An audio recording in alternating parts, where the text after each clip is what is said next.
how many jobs do you think in this country relate to exports to the EU, depend on exports to the EU at the moment? I think that there is no good number for that because words like depend are so they're meaningless.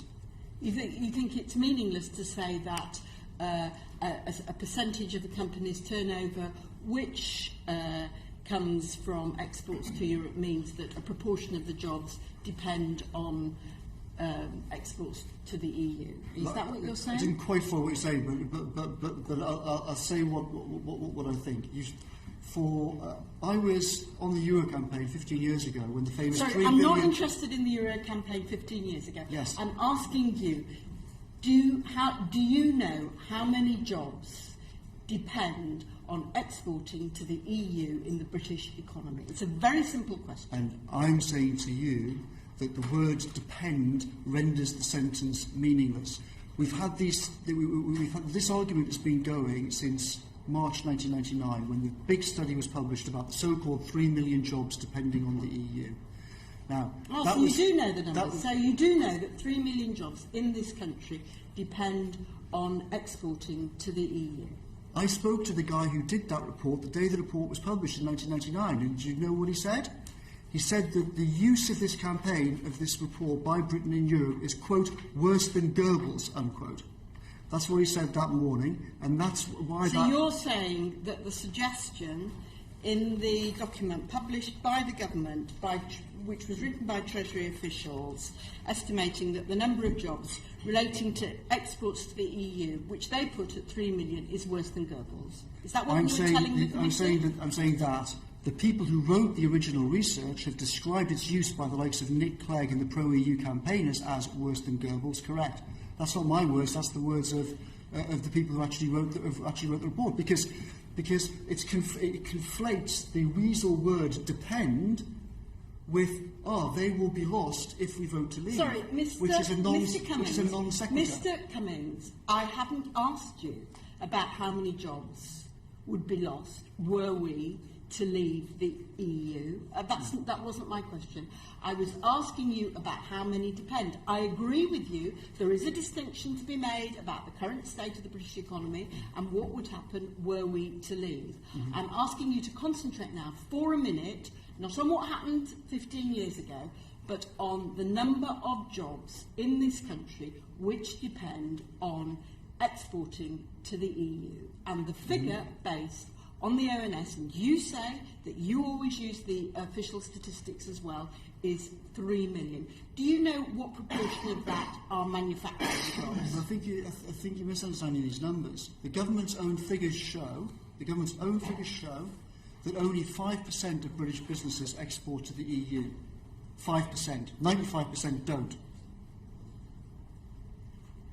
And that is because we have a spread of sizes of company, and therefore you have, I agree with you, 5% of companies, but they are very large companies which employ a lot of people, and therefore you have a lot of jobs which depend on exporting to the EU market. Mm-hmm. So to say that only 5% of companies export to the EU and to say that 3 million jobs are dependent on the EU is completely compatible. Do you understand that, Mr. Cummings? I don't really understand what you're saying now, I'm afraid.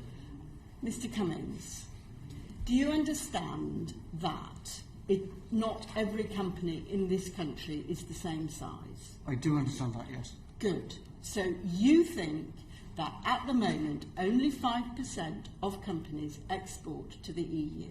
Not that I think, that's what the government's figures are. Okay. Do you accept that of those companies, a significant proportion are very large? Probably, yes. Good. Fine. Now, of the 3 million jobs which are dependent on the EU exports... How do you define dependent? I define dependent as working out the proportion of turnover. But if I might say so, So I don't understand what that means. What do you mean? Mr. Cummings, in a select committee, the convention is that the members ask the questions and the witness provides the answers. And you seem to have some difficulty with that, if I might say so. And yet, you've told us that the key plank of the Leave campaign is to restore the sovereignty of Parliament. I would have thought that if you were really interested in promoting the sovereignty of Parliament and, as you put it, being committed to campaigning in a way that will create a legacy for the country's democratic processes and traditions, you might pay slightly more attention to answering the questions you're asked rather than punting off on the latest thing that happens to have popped into your head. Mr. Cummings, you said a minute ago that you thought that the Drugs Trials Directive was not that came out of Europe was not very useful. That's not a question. Do you want me to answer? Am I understanding correctly? What was it you were saying about the drugs? I'm not a specialist. Lots of these things, the point is not what I personally think. I'm saying what other people think. The point about the Clinical Trials Directive is that Nobel scientists stood up and said, this is madness. This thing is slowing down the trials of cancer drugs. It's making them more expensive. It's literally killing people. And there's nothing we can do about it. So what my opinion is, I'm just quoting what they said. Okay. Are you aware that Andrew Whitty, who's the chief executive of GlaxoSmithKline, a large drugs company located with several factories in this country, has said Europe has gone from 27 fragmented, independent, not talking to each other regulatory authorities in the healthcare space to one. That's a big deal. Have you heard that he's said that? I have not. What do you think the implications of that statement from the head of GlaxoSmithKline is? What's the impact of it? The implication? Well, as I said before, a lot of big multinational companies like the Brussels system. Since Adam Smith wrote, it's been an obvious agreed idea that big businesses use regulation to crush entrepreneurs and competition and small businesses. A lot of big businesses love the EU system precisely because it allows them to lobby and crush their competition. What he says has nothing to do with, it doesn't change. I will take the opinion of Nobel Prize winning biologists over the opinion of the CEO of the head of a big pharmaceutical company on the wisdom or otherwise of the Clinical Trials Directive. Mr. Cummings, do you think it is realistic to suggest that you can have small companies entering the pharmaceuticals industry? Isn't it inherent in pharmaceuticals, given the need to have experiments and safe drugs, that these are companies that must operate at scale? Totally wrong. I think you don't understand what's going on in those industries. If you look at what's happening now in pharmaceuticals, for example, there's a whole revolution in computational biology and synthetic biology, which is integrating pharmaceutical companies with Silicon Valley and the whole revolution in computer science. So I think the premise of your question is completely false. Mr. Cummings, do you not understand that the reason that Glaxo think it's a good idea to have one regulatory standard across the EU is that that means that they can, at an economic price, produce drugs for the whole EU, whereas if and when there were 27 different sets of standards, it's uneconomic to produce the drugs to the quality which people need for the benefit of their healthcare. I think that's complete rubbish, I'm afraid. I don't think the argument holds water. What I think is true is that there are various ways in which very, very big multinational institutions have an interest in trying to preserve the power of the European Union. And in various ways they think it makes some aspects of their business convenient. But the decision in this referendum is not about propping up the interests of established multinational corporations. We should be thinking much, much, much wider than that. We should be thinking about the entire system, the entire ecosystem of businesses and research and development. So you're not interested in the views of any large companies in this country? Of course one's interested in the views, but you can't be... But you have to understand how these companies operate. If you're British Airways... Okay, let me give you another example. Do you want me to answer the question or not? I think you're about to punt off again, and I need to ask you another question. Hitachi, which is a large multinational company, has said that it invested in the UK in order to access the whole of the EU market, and unimpeded access to the EU market is fundamental for our position in the UK. Do you not see that leaving Europe puts at risk inward investment from companies like Hitachi? Heard all the same stuff on the euro. Don't buy it. Mr. Cummings, do you not understand that the issues at stake with belonging to the EU are quite different from those at stake for whether or not to join the euro? The euro issue was confined solely to the question of what the exchange rate mechanisms would be. Belonging to the EU is, as Mr. Phillips set out very well in his questioning to you earlier, about the benefits to the British economy of joining the single market. Do you understand the distinction, therefore, between belonging to the EU and belonging to the euro? I do understand that. I'm not sure if you understand the distinctions Sorry, about what the definition of the single market are. As I've explained to you, the questions are asked by the parliamentarians and the witness. So what's your question then? My question was whether you understood the difference between the EU and the euro. I do understand that distinction, yeah. Good. Now, I want to go on to ask you how the Leave campaign is being financed. Who are the big financiers of the Leave campaign? We'll publish that in accordance with the rules, I think, in 2 weeks' time or something. That, if I might say so, was rather an evasive answer. Do you not know now? How is that evasive? I'm saying... You don't know who your funders are? There are rules about how we have to publish all of this information. There certainly are. But that does not mean that when you are in front of a parliamentary committee, that does not mean that when you are in front of a parliamentary committee, you do not need to answer the questions. And I'm asking you, can you tell us who is funding the Leave campaign? You're telling me that I'm under a legal obligation to tell you who I'm financed by? The convention is, as you know, and you're the person who says that parliamentary sovereignty is your main priority. So the convention is, you answer the questions. Quite a few modifications in my personal model for the future. Well, I certainly don't know what that means. I'm going to ask you about a report in the Daily Telegraph about the funding of the Leave campaign. Are you expecting to receive money from Peter Cruddas, a city financier? We'll publish all this data in, I think, 10 days or so, and in a completely legal way. We might have to move. The Electoral Commission has sent us stuff, I think, today about how we have to publish this. I haven't read all the details of it. I don't want to accidentally say something contrary to what I've been told by the Electoral Commission. No, I'm not asking you. We'll Sorry, publish all there is of that. no possibility of your cutting across the Electoral Commission by asking my questions. I'm asking you whether you are being financed by Peter Cruddas, a city financier, by Stuart Wheeler, a spread betting pioneer and former UKIP treasurer, by Crispin Odey, a hedge fund operator, and by John Caldwell, an entrepreneur and philanthropist. I think Peter Cruddas has already said in the public domain his answer to that question.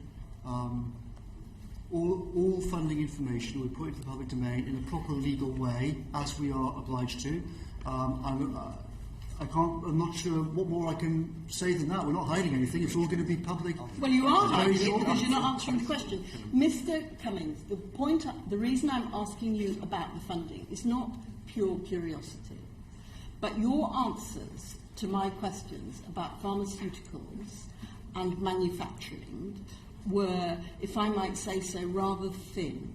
And I'm concerned that the Vote Leave campaign seems to be dominated by a small number of people from the financial sector who don't seem to know very much about the British economy and British manufacturing, on which millions of people in this country depend. Do you think that's a fair assessment? I think it's we'll have totally. to make that the last question and move on. Sure thing. I think it's factually wrong, and it's factually wrong on two levels. One is that the donors have no influence on what the policy is. It's not how the campaign works. It would be stupid if we were to operate any other way. Secondly, the funding for the organisation comes through a huge number, over, I don't know how many thousands, but a few thousand small, medium-sized businesses out around the country who are in manufacturing. John Elliott in the Northeast, for example, has got a factory there employing a few hundred people. It's people like that who are the backbone of the economy, who are supporting our campaign and who are funding our campaign. And all of these details will be put, as is proper, in the public domain in I think about 10 days time. That you are going to publish this fully and in accordance with electoral law by the due date, and that will be available for us to scrutinise. Exactly so. And at that time, if we have further questions about the funding, we will want to see you again. We'll see what that material Sure is. thing. I have personally made a modest donation to vote leave that won't, I'm sorry to say, be declarable. I rather wish it were, because I hope all sorts of good people and anybody watching this will give you lots of money. Thank you. And I'm also one of your hoplites, so very pleased to support Vote Leave. It's a great organisation doing patriotic work, as you've been doing nobly for the last hour and three quarters. But what I want to move on to is how we would get out if the happy news on the 24th of June is that the British people are voting to leave. Before you were running the campaign, you gave various thoughts as to how this might happen and the complexities.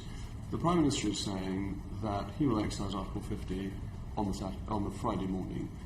Do you think that's realistic? I think the idea that the Prime Minister would go over to Brussels and start Article 50 on the Friday morning, I think is literally a crazy idea. I don't think there is the faintest chance of that happening. I don't think there's a faintest chance, to be honest, of the Prime Minister actually even trying to do that. If he were to try to do that, he would, I think, be stopped by this House. John Cummings, Arcref is formerly Arcref, and not necessarily somebody who you and I would often agree with, in front of this committee said that a wise government would spend a little bit of time working out what it wanted, would have preliminary discussions with other member states, and would then exercise Article 50 at that point. Do you broadly agree with Sir John Cummings? I do broadly. I think almost inevitably the kind of overall phases will be: we win on the 23rd, people take a deep breath. You have to create a new government team to go and do the negotiations. We couldn't send off the likes of Philip Hammond and whatnot, who've just failed so spectacularly again. So the Prime Minister will have to assemble a new team of people. There'll then be informal negotiations with on an intergovernmental level and with the European Union institutions. I think then once you've got the overall picture of what you want to do, you would then say, right, how do we solve the legalities? And only after that do you then get into, right, here's how we use Article 50, if we use Article 50 at all, here's what the timescale would be, here's the timescale for when we'll repeal the 1972 European Communities Act, probably incorporate all existing European Union law into domestic law, and then begin the process of sorting it out. I think, roughly speaking, that kind of framework, most people would agree is a sensible way forward. And what sort of time frame do you think that would happen in? I'm not at all an expert on any of this sort of thing, and reluctant to give any sort of guess. I think that overall, I think one important point is just the way we think of this thing. It's often described in the media and in the campaign as if it's an event, but really it's a process. We're talking about a new relationship, and there's not going to be a discrete interval at which, after we win, we say, "Oh, right, here is 100% of everything solved, done," and then we continue in some static way. It's going to be a gradual thing, and I think hopefully you'll be able to break the back of all the, you'd have a 90% solution to a lot of these things very quickly. A lot of them have been solved already around the world in different trade agreements, for example. So I think you probably try and break the back of the problem pretty quickly, and then figure out, right, how do you then sort out the really tricky remaining things over time? And you did at an earlier stage discuss the possibility of a second referendum on which the European Union has formed, that people who don't vote the way the Panjandrums like get ordered to vote again and to keep on voting until they do as they're told. Yeah. Do you think there is a prospect that the EU may come back with the sort of deal that the government ought to have aimed for in terms of its renegotiation, and that might lead to a second referendum before the Article 50 process has been completed? It's a very, very tricky question. I stressed a couple of things. One, when I wrote that thing about second referendum, it was before Vote Leave even existed, before the name even existed or anything, so it's not in any sense official Vote Leave policy. I think that we've all seen how the EU operates, and they have historically not taken a no for an answer, and they have always tried to go back and tell people you've got to vote again until you come up with the right answer. So there's no doubt in my mind that the Commission and elements of the Foreign Office will collude in trying to say how do we get out of this. So I think that will definitely happen. A lot of it will depend on the political realities. What happens to the Prime Minister? What happens inside the Conservative Party? My own personal bet would be that the EU will not come back with an offer that's along the lines of, please don't leave, we're going to change the whole system completely, you were right all along, let's have different kinds of membership, stay and have this kind of membership instead, we'll rewrite the whole thing. Of course, it's theoretically a possibility that they might do that, and in lots of ways, it would have been ideal if that whole process had happened before, and this whole system had changed without the need for this referendum happening in the way that it has and the timing it has. It would be better to solve this problem in a different way. But I suspect now that they are so terrified of the Euro project completely falling apart on them that they will calculate better to have Britain out and do a deal with Britain as an external entity rather than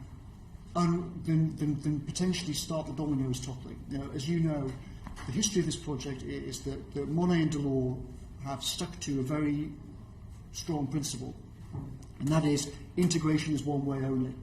And we saw last year how strongly these guys think about it, even when, with the nightmare of Greece falling apart, mass unemployment at a level you haven't seen since Hitler in the 1930s, they still had that iron in their soul to say, keep the project going, no backing down. And I suspect that they'll probably do the same thing again. So the one other possibility is, you will remember before the Scottish referendum, the government in a great panic offered Devo Max basically to provide almost everything that was being asked for by the SNP. Mr. Caravan may disagree. In a panic just before the vote. Do you think there's any chance of what one might call Euro Min being proposed very shortly before the vote to say we're panicking, we look as if we're going to lose, and therefore actually the UK to keep the project going, to keep them in, to win this vote and basically have what it wants? I think there is a pretty good chance of that, and I've spoken to people in government, in Whitehall, in the Cabinet Office, who have actively been thinking about some of these schemes. One of the most obvious schemes, if Cameron and Osborne are desperate, is for them to announce that some kind of, we will amend the 1972 European Communities Act to ensure that it will not do blah, blah, blah in the future. If they were thinking about some kind of a scam like that, in the hope that it would persuade Boris to support them. Of course, that didn't work. Boris stuck to his principles, supported vote leave. But they're clearly thinking about something like that, and it would not surprise me at all to see Cameron Osborne on a stage offering something like that, possibly with representatives from the European Union saying, oh yes, we'll do this new deal, don't worry. But one would want that pretty firmly nailed down before trusting them to deliver on it, because their record on delivering is not very good. My approach to it would be to say, okay, you guys are offering us this great new deal, are you? Very conveniently, a couple of weeks before the referendum. Okay, well, we can vote yes and find out whether you're telling the truth. But then, if we get stiffed, we're up the creek without a paddle.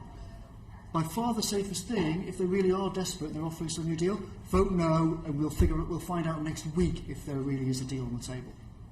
So in all circumstances, the safest option is vote to leave. Excellent. Thank you very much for your evidence this afternoon. Thank you very much for inviting me. On your website, the Vote Leave says that after leaving the EU, quote, we would spend our money on our priorities, we would take back control of our migration policy, and we would end the supremacy of EU law. Do you therefore envisage that on leaving the EU, the UK will no longer sign up to free movement, that it will regain control over regulation in all areas that the EU presently exercises competence, and that it will no longer pay into the EU budget in any way, shape or form? Free movement, regulation and EU budget were your three things, Yes, right? yes. Yeah.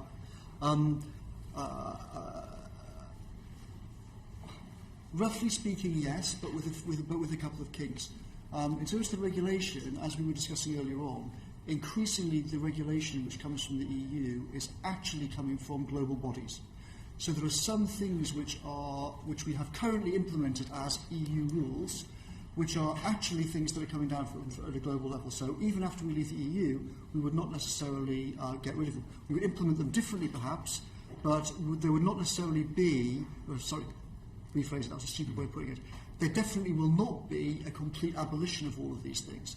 A lot of these things will stay in one form or another, obviously, and there will be various things set at the global level which we will keep, though not under the jurisdiction of the ECJ. In terms of the budget, my personal view is that there are many ways in which we should be deepening cooperation across Europe. My argument with the European Union is not that it's about international cooperation, it's that it's so rubbish at it, and that in lots of ways it is undermining international cooperation and undermining friendly relations between countries and exacerbating political extremism, particularly in southern Europe. And I would hope that after we vote leave, we will find new ways of cooperating in a deeper way, in a closer way, but not under the jurisdiction of the ECJ. Now, lots of those kinds of things will involve countries coming together to cough up their fair bit in the kitty for Project X or Project Y. And this is a sort of social support, that type of thing, so structure fund type of thing? I don't. My personal view is that that's not the sort of thing which is the best example. I mean, structural funds are. What would be a good example? Science collaborations are the most obvious example. The EU. It's an interesting example, the science one. The Horizons programme, of course, is often, the in campaign often acts as if, we'll be outside all of these things after we vote leave. But of course, the Horizons programme already has in countries like Israel that are completely outside the European Union. So I think that after we vote leave, one of my great hopes is that central to national strategy after we vote leave is making science and research in fundamental science a much higher priority, fundamental physics and computer science in particular. And therefore I think we would cooperate much more on those sort of things and therefore pay into a common kitty in lots of these different areas. What I'm really looking at, though, is our ability to be able to trade with Europe. And you would, of course, accept that if we are going to trade with Europe, we have to meet all the rules regarding safety of cars, for example, or safety of food. We can't possibly trade with them in any other way. Yes. So we would have to then, obviously, apply by those rules, even though we had no part to doing it. Yes. I think you've already said you don't want to be part of a single market, so there would never be any question that we would have some sort of hybrid Norwegian model. Is that what you're saying? So I said that we're already not part of two fundamental aspects of the single market. But we have acted. Look, I know, and I think we're dancing on the head of the pin with that particular point, because to all intents and purposes, we trade as a member of the single market, irrespective of whether we have it in the past. But I think overall, the answer to the question is yes. I think the single market, in many ways, is deeply damaging. I think that we will be far better off if we set rules for ourselves outside jurisdiction of the ECJ. That will mean that companies that want to export into the European Union will have to abide by those rules the same way that companies in California have to. Mm-hmm. But we will also then, our services sector, which is of course much bigger for the overall in our economy, and most of which goes outside the European Union, not inside the European Union, all of that will be free of single market regulation. And in fact, it makes no sense whatsoever to impose the nightmare Brussels system on all sorts of service businesses, where most of our business is either domestic or outside the EU, and only a small fraction of it actually goes to the EU. But there's one important point when it comes to services. I mean, we talk a great deal about the relative trade balances that we have with Europe, and we are currently running in 2014 a £78.9 billion trade deficit with Europe. Mm. Actually, if you were to take out services, that trade deficit would be even greater. Mm. And this is the point. I mean, I think we're getting to the point where we agree we're not going to try to stay in one form or another within the single market, however you define it. So we're going to be looking for some sort of trade deal with Europe. If I put myself in the position of being the German trade minister, or the French trade minister, or Italian trade minister, then it would be in my interest as a European that we would have a trade deal on goods, but not on services, because of course clearly we'd be selling more goods. We wouldn't be running we'd be skewing the numbers in our favour. What's to stop that happening? And you've also said you're not that keen on the services side, so actually our economic position would be worse off in Europe by what you've discussed earlier. I think that the overall situation will be a great gain, because we're agreeing that we'd have a free trade deal on goods. Done. With no In terms of exactly. In terms of services, most of service business is domestic, so we would then be freeing all of that business from the single market regulatory system. And the service business which is not domestic is over 60% outside the European Union. Into Europe? How are you preparing to sell services into Europe? Well, these things are all a balance, aren't they? So you have to look at what the relative advantages are. Given that the overwhelming majority of our service business is either domestic or outside the European Union, what is the advantage for us in having all of that business regulated by Brussels and the ECJ? It's a huge net loss for us. £9 billion trade deficit, we'd have a £105 billion trade deficit. But look at all the gains we make elsewhere in the world. Only 13% of the British economy is engaged with trade with the EU. In services. 87% of it isn't. And if you look at services rather than goods, the figures are even bigger balance because so much of our business goes elsewhere and has done for 200 years. But if you were to go to the Chinese government and ask them why they have offshore renminbi trading based in London, they don't say they come here because London's a nice place with a nice law. That's part of it. But they come because they say... A nice place on what, so you say? With nice law and nice culture and they speak English. The reason we have offshore renminbi trading in London is because we provide the best access point to Europe in terms of accessing the single market, which is what they want to see. They want to have access to 550 million people trading in renminbi if they want to. With respect, I don't think that's correct. I think that the big advantages which London has as a financial centre predate our membership to the European Union. They're based on a very complex network of skills, language, time zone, culture, all of the other aspects of London which Frankfurt and other countries don't have. It's very striking that the second biggest financial centre in Europe is outside the European Union. It's in Switzerland. It is not inside the European Union. So with respect, I think that the reason why China, America, all this investment comes to London is very, very much based on the idea that overall London's the best place to do business. And a big part of that is common law system, the courts system. They know that their contracts will be respected.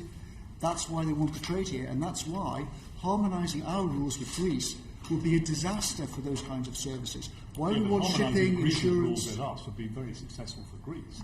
That would help stabilise their financial system. I mean, we take the lead on this, and this is one area in Europe where we can demonstrate that we have brought about banking reform, financial services reform. We're ahead of the curve on this. We've adopted our own policies when it comes to ring fencing of banks. The Lickenen proposals on this, or in fact, the Banking Commission. We've studied all of this, and as a result of which we came up with the Vickers proposal. This seems to be taking the lead in where we're moving forward on this. We are seen by the world as one of the best countries, or if not the best country, to have financial services regulation.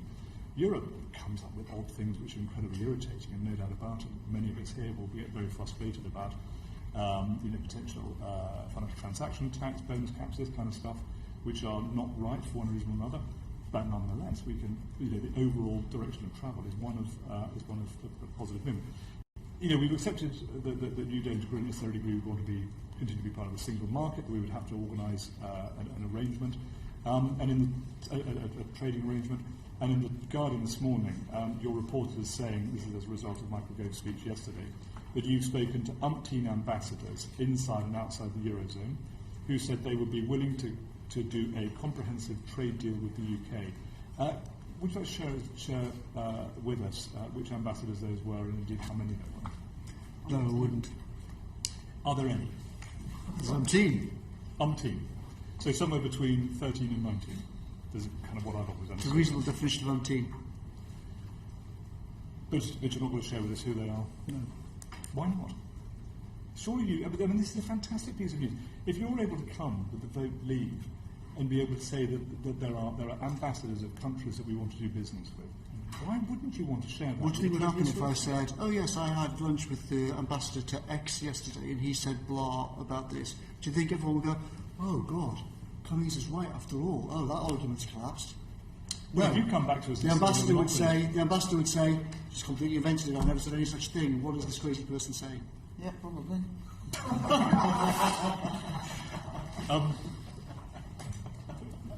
I disagree with you very strongly. At the end of the day, an ambassador is not about an ambassador will sit down with you and have a perfectly, I have lunch with ambassadors from time to time, and none of the conversations we have are absolutely completely private. You could at least tell us who you've had lunch with in terms of the ambassadors, even if you can't tell us what the conversations were.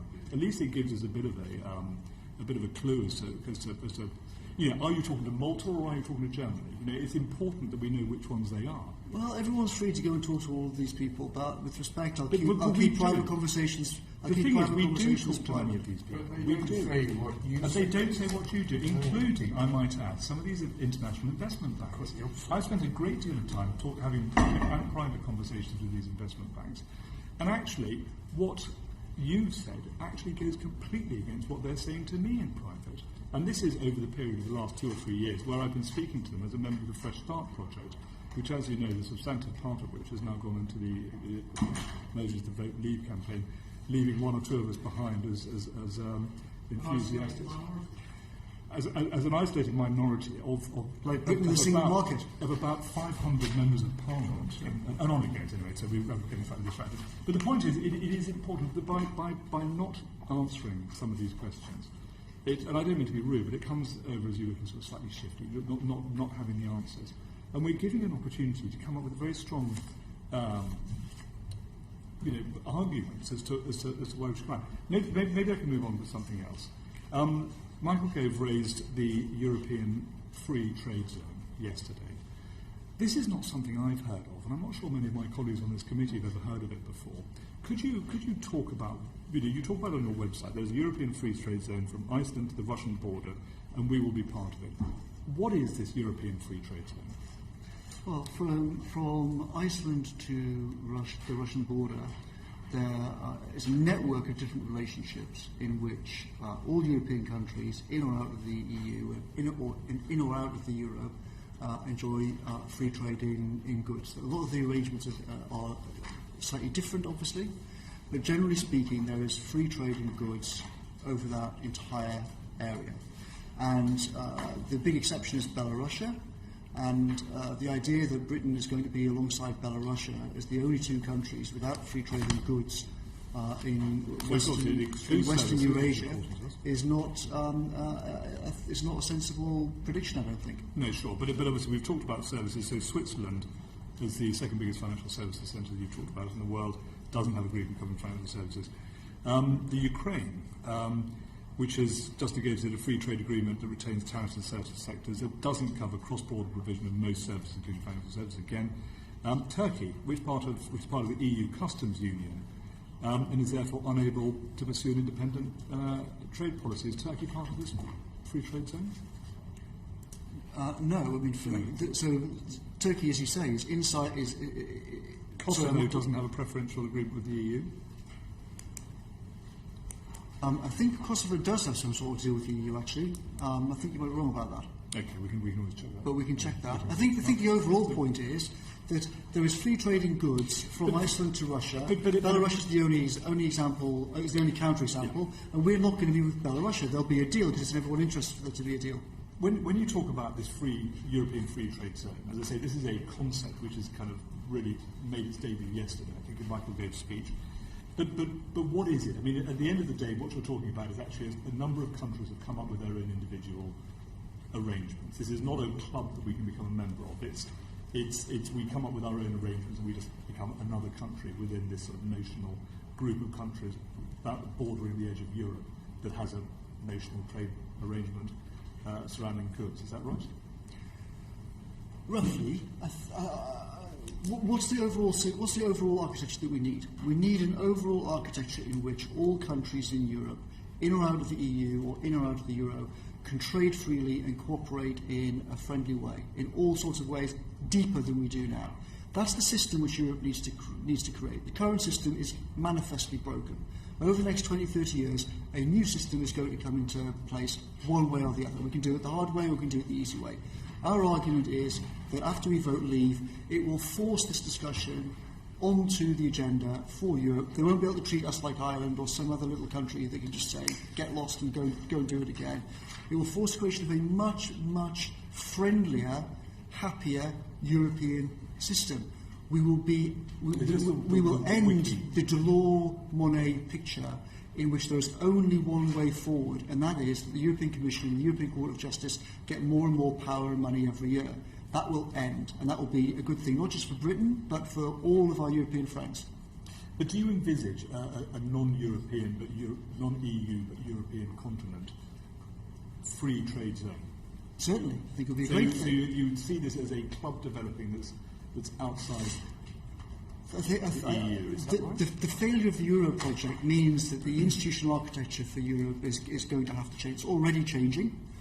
Brussels has its agenda for how it should change, which is the Five Presidents' Report, which is doubling down on the same failed Monet method. More centralisation. The answer to everything is more and more power for Brussels and the ECJ. That's one answer to the problem, but it's not sustainable in the long run. It's not sustainable economically. It's not sustainable democratically.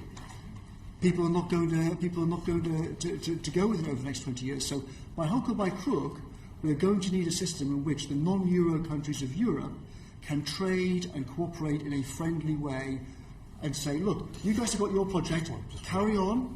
You want to have more power over Brussels, that's fine. But we're going to go in a different path, but all stay friends. I'm still struggling with what a trade deal looks like between the UK and Europe. And the EU. I mean, at the end of the day, what we have to do in this country is we have to strike a deal that satisfies every member country and possibly even a number of parliaments within the EU. I don't see how that's going to be done quickly or easily. And we can hypothesise as much as we like about whether they're going to be friendly to us or unfriendly to us. But that's just guesswork, and we can come up with any number of different arguments about that. But at the end of the day, you've already discussed in very, very firm terms what you think of the ability of the British civil service to be able to negotiate these deals. This is a very, very big deal we're talking about. Mm-hmm. This is, 48% of our trade, global trade, goes to the is with the EU. Essentially what we are, and here's an interesting point. What we're trying to do is you want these notionally incompetent civil servants to try and negotiate a trade deal that ends up with zero tariffs. The reason these zero tariffs are quite important is because if you go for, let's say, a 2.4% tariff on roughly 250 billion pounds worth of trade, then you can work it out that actually very quickly the tariffs on our trade is going to be slightly more than the net cost of our membership of the EU. So you've got to do something pretty clever to make it better. If you look at the WTO figures on that, the opposite is the opposite is the case according to the WTO. The figures on tariffs are it's less than the amount we would save in terms of budgetary contributions. I can send you the figures on all of that if you like. It depends whether you take the net or the gross. But you've already accepted that. And look, it doesn't matter whether the money comes and goes in or out of the country. The bottom line is of the 19 billion, we get back 6 billion at some point, even if it doesn't leave the country. So we're talking about 14 billion net contribution, and then we get back structural funds, then we get back subsidies to farmers, then we get back contributions to universities and businesses. And at the end of the day, I can't remember, it's about sort of 4 or 5 billion, 7 billion. From memory, the WTO figures are the calculation, or roughly speaking, that the tariffs are 7 billion, and say you want to take the net figure of 10 to 11 billion, depending on exactly whose net figure you use. So I think the numbers are the other way around from the way you suggested, but I don't have them in front of me, and I can send them. We're still talking about farmers. We haven't included farming subsidies in that. I'd like to start by asking about the costs and benefits of membership of the single market. You've published some figures in which you've assessed the sort of net cost or benefit of the single market. Can you tell the committee, just in summary, what the conclusion of those figures was? So which document are you talking about? A briefing titled "The Single Market is Failing British Business." You have to give me a copy of it if you want me to. Okay, so it says there's all sorts of briefings all over. So I think we've established that already. It says the benefits of single market membership are 37 billion, and the cost of the UK's membership fee and 66, not 100, 66 single market regulations are 41.7, and you subtracted one from the other to say that the costs less the benefits are 4.5 billion per year. So you're suggesting that there is a net cost of single market membership of 4.5 billion a year. I think from what you're reading out that actually what you're looking at is a bit of research in which we said, let's take not our estimate of the single market benefits, but what the European Commission's best estimate is of the single market's benefits, and then look at the Open Europe's cost of regulations. If you give me a copy of the document, I'll be able to confirm it easily if you want me to, but from what you're reading out, that sounds like it. I.e., that's not our estimate of the single market's benefits, that's what the European Commission claims itself. So you've come up with a negative number, minus 4.5 billion. Does that mean that whether we're in or out of Europe, you want nothing to do with the single market because you think it has a negative effect? How do you define the single market? The single market, the end of the trading market that exists in which European Union members and I think Norway are currently members of. Well, of course, the single market is not a trading arrangement. That's not what the single market is. You answer questions rather than ask them, but do, if you want to give us an answer to the question you yourself posed, I'm sure we'd be interested to hear. So do you think, you're suggesting that our single market membership carries a cost of £4.5 billion per year.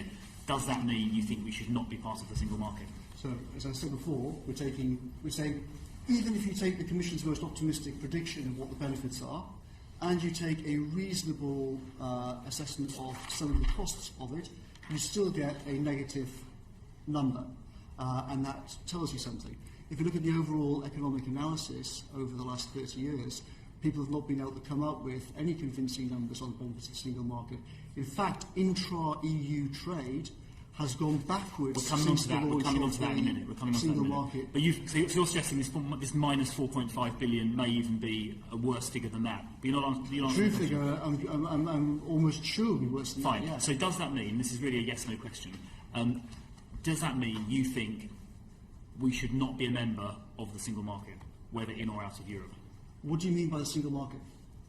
I mean the single market which we currently trade in and which Norway trades in. It's a yes/no question. Do you think we should be a member part of the single market or not?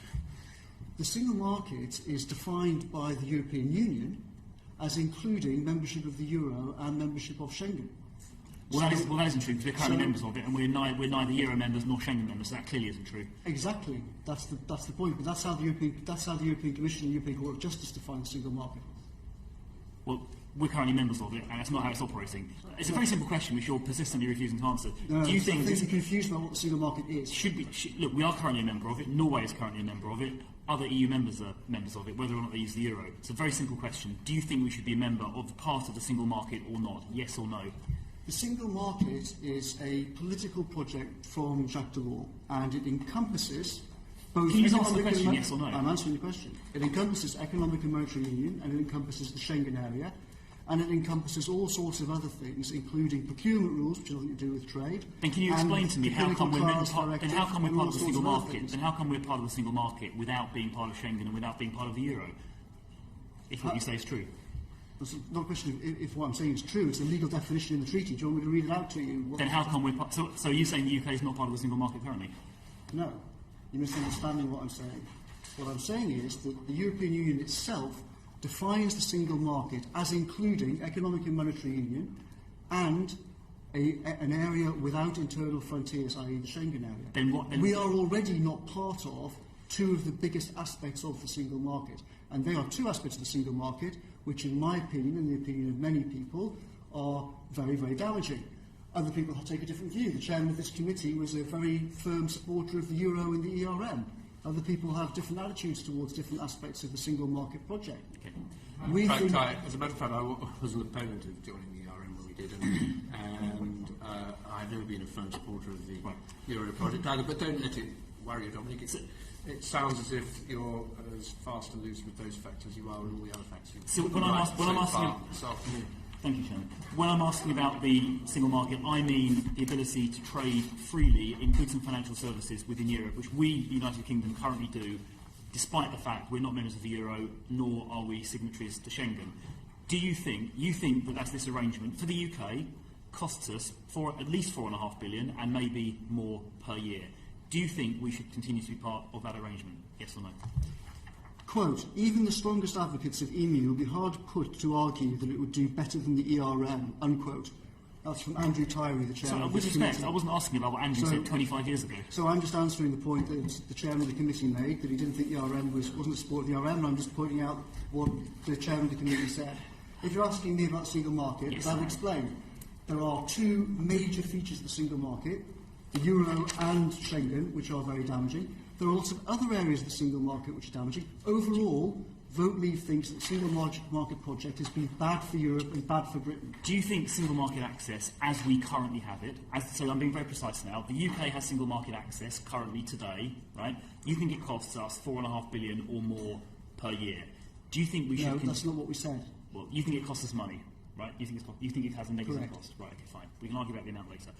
Do you think we should continue with single market access as the United Kingdom currently has it? Definitely not, because single market access, as we currently have, is extremely damaging. Single market access that we currently have forces us to implement the Clinical Trials Directive, which kills an unknown number of people every year because we can't test cancer drugs properly.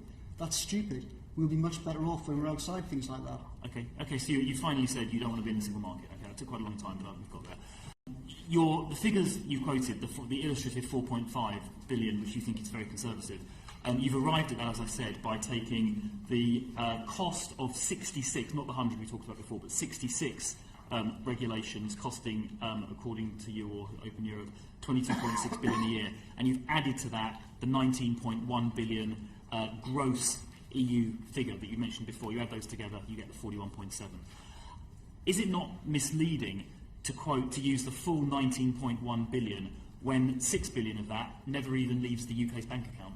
And in fact, were you to exclude that 6 billion, which seems reasonable because we never actually pay it out of our bank account, in fact there'd be a positive number, not a negative one. No, I think you've confused the numbers. As I explained before, the Office for National Statistics says 19.1 billion a year is debited from the UK.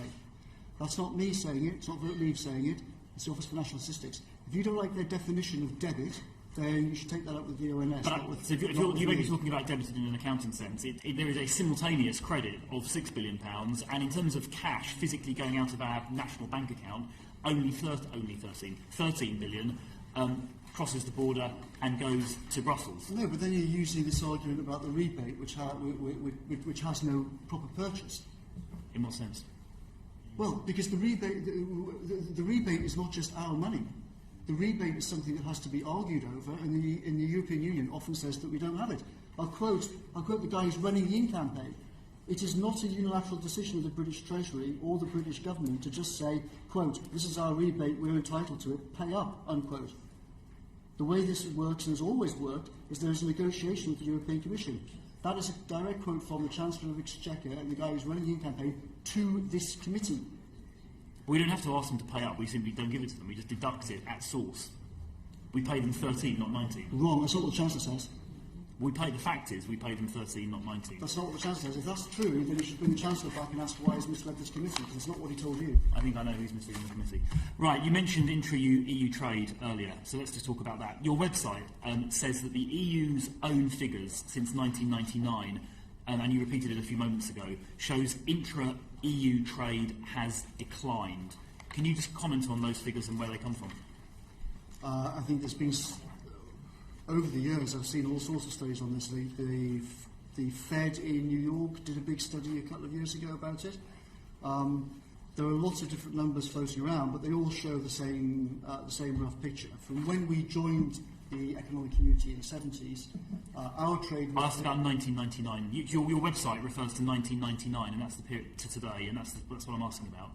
You say that since 1999, intra-EU trade has slightly declined. I'm just asking you to tell me where those figures come from and what the figures are. You're asking me what to say? I'm asking you to say where those figures come from and what they are. You're saying you've got a document in front of you, not me. So I've got your quote from your website. I don't know where it came from, which is why I'm asking you. You can enlighten me. There'll be European Commission figures or Treasury figures or ONS figures, whichever. I can send. Well, if you make a note of it, I'll send you the exact source for it.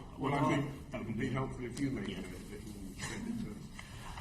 So I'm looking at figures from Eurostat, which perhaps you don't think is reliable, but anyway, which shows that in nominal terms, intra-EU trade between 1999 and last year grew from 1.5 trillion to 3 trillion, so in nominal terms it doubled.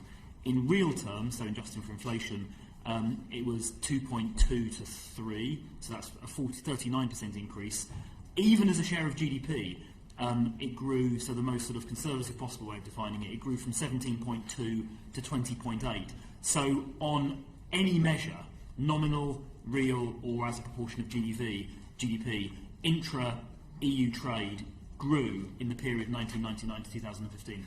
Well, you've got that set of figures. As I said, I'll provide you detailed sourcing for where the other ones come from. We always use official figures, so they'll be from the Treasury or the ONS or whichever.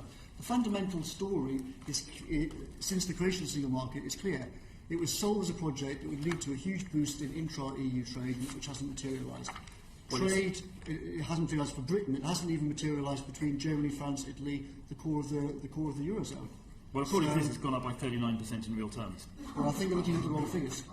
But I beg your pardon? I think you're looking at the wrong figures. Well, you better raise that with Eurostat, because they come from Eurostat. We'd be interested, I think, to see any alternative figures, should they exist. Certainly. Thank you. I'd like to just ask, I think one of my colleagues will be asking about post-Brexit trade arrangements with the remainder of the European Union. I'd like to ask, if I may, Chairman, one or two questions about post-Brexit trade arrangements with non-EU countries, so the rest of the world. So you're too clever and quick for me. I didn't follow that. So, okay, I'll try again. So one of my colleagues, I think, in due course, will ask about post-Brexit trade arrangements with the rest of the EU. Yes. I'd like to ask one or two questions about post-Brexit trade arrangements with the rest of the world. So not the EU, but the rest of the world. Right. What is your sort of, what's the word, straw man or proposed vision for how our post-Brexit trade arrangements with the rest of the world might unfold? What do you think will happen if we leave? After we vote leave, we will be outside the EU's common commercial policy. We will regain the power to make our own trade deals. We will regain an independent voice in the World Trade Organization. At the moment, obviously, we are represented in the World Trade Organization and in global trade talks by a European Commission which is dominated by France and by French interest, which has scuppered many an attempt to expand international trade over the years. Once we take back control of that ourselves, then we'll be in a much stronger position to expand free trade, to push generally for a more open trading system in the world. And do you think we have the British Civil Service has which obviously you've worked closely with in the past, has the institutional capability to do that? Do you think it's high enough calibre? I think that Whitehall, I've written about this extensively. I think there are huge problems with how Whitehall operates these days. I think there are huge problems with the diversion of clever people away from Whitehall. I certainly would not be confident now with the Foreign Office and the rest of Whitehall negotiating almost anything. We've seen what an appallingly cack-handed job they've just done of the last EU negotiations. A lot of these guys can't negotiate the way out of a paper bag. So in the short term, no, there'll have to be a huge amount of work done in order for people to raise their game. Yeah, so you made all kinds of comments about them, saying that you think they want to run the country, but they can't run their own diaries.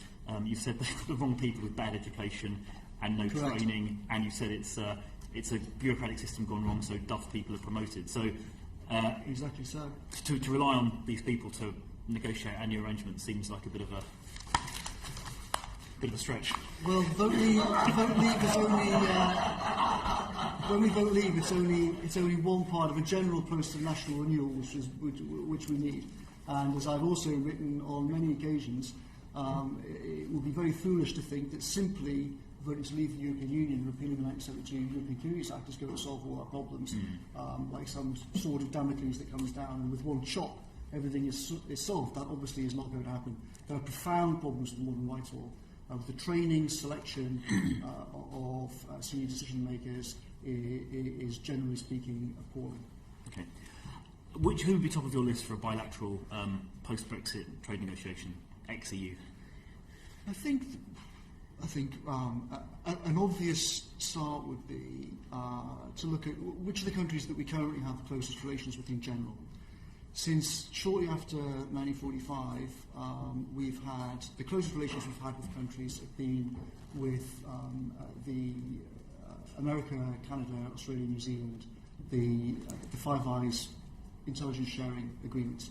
They're at the core of So the national US. security. US would be top of the list, right? Biggest economy in the world.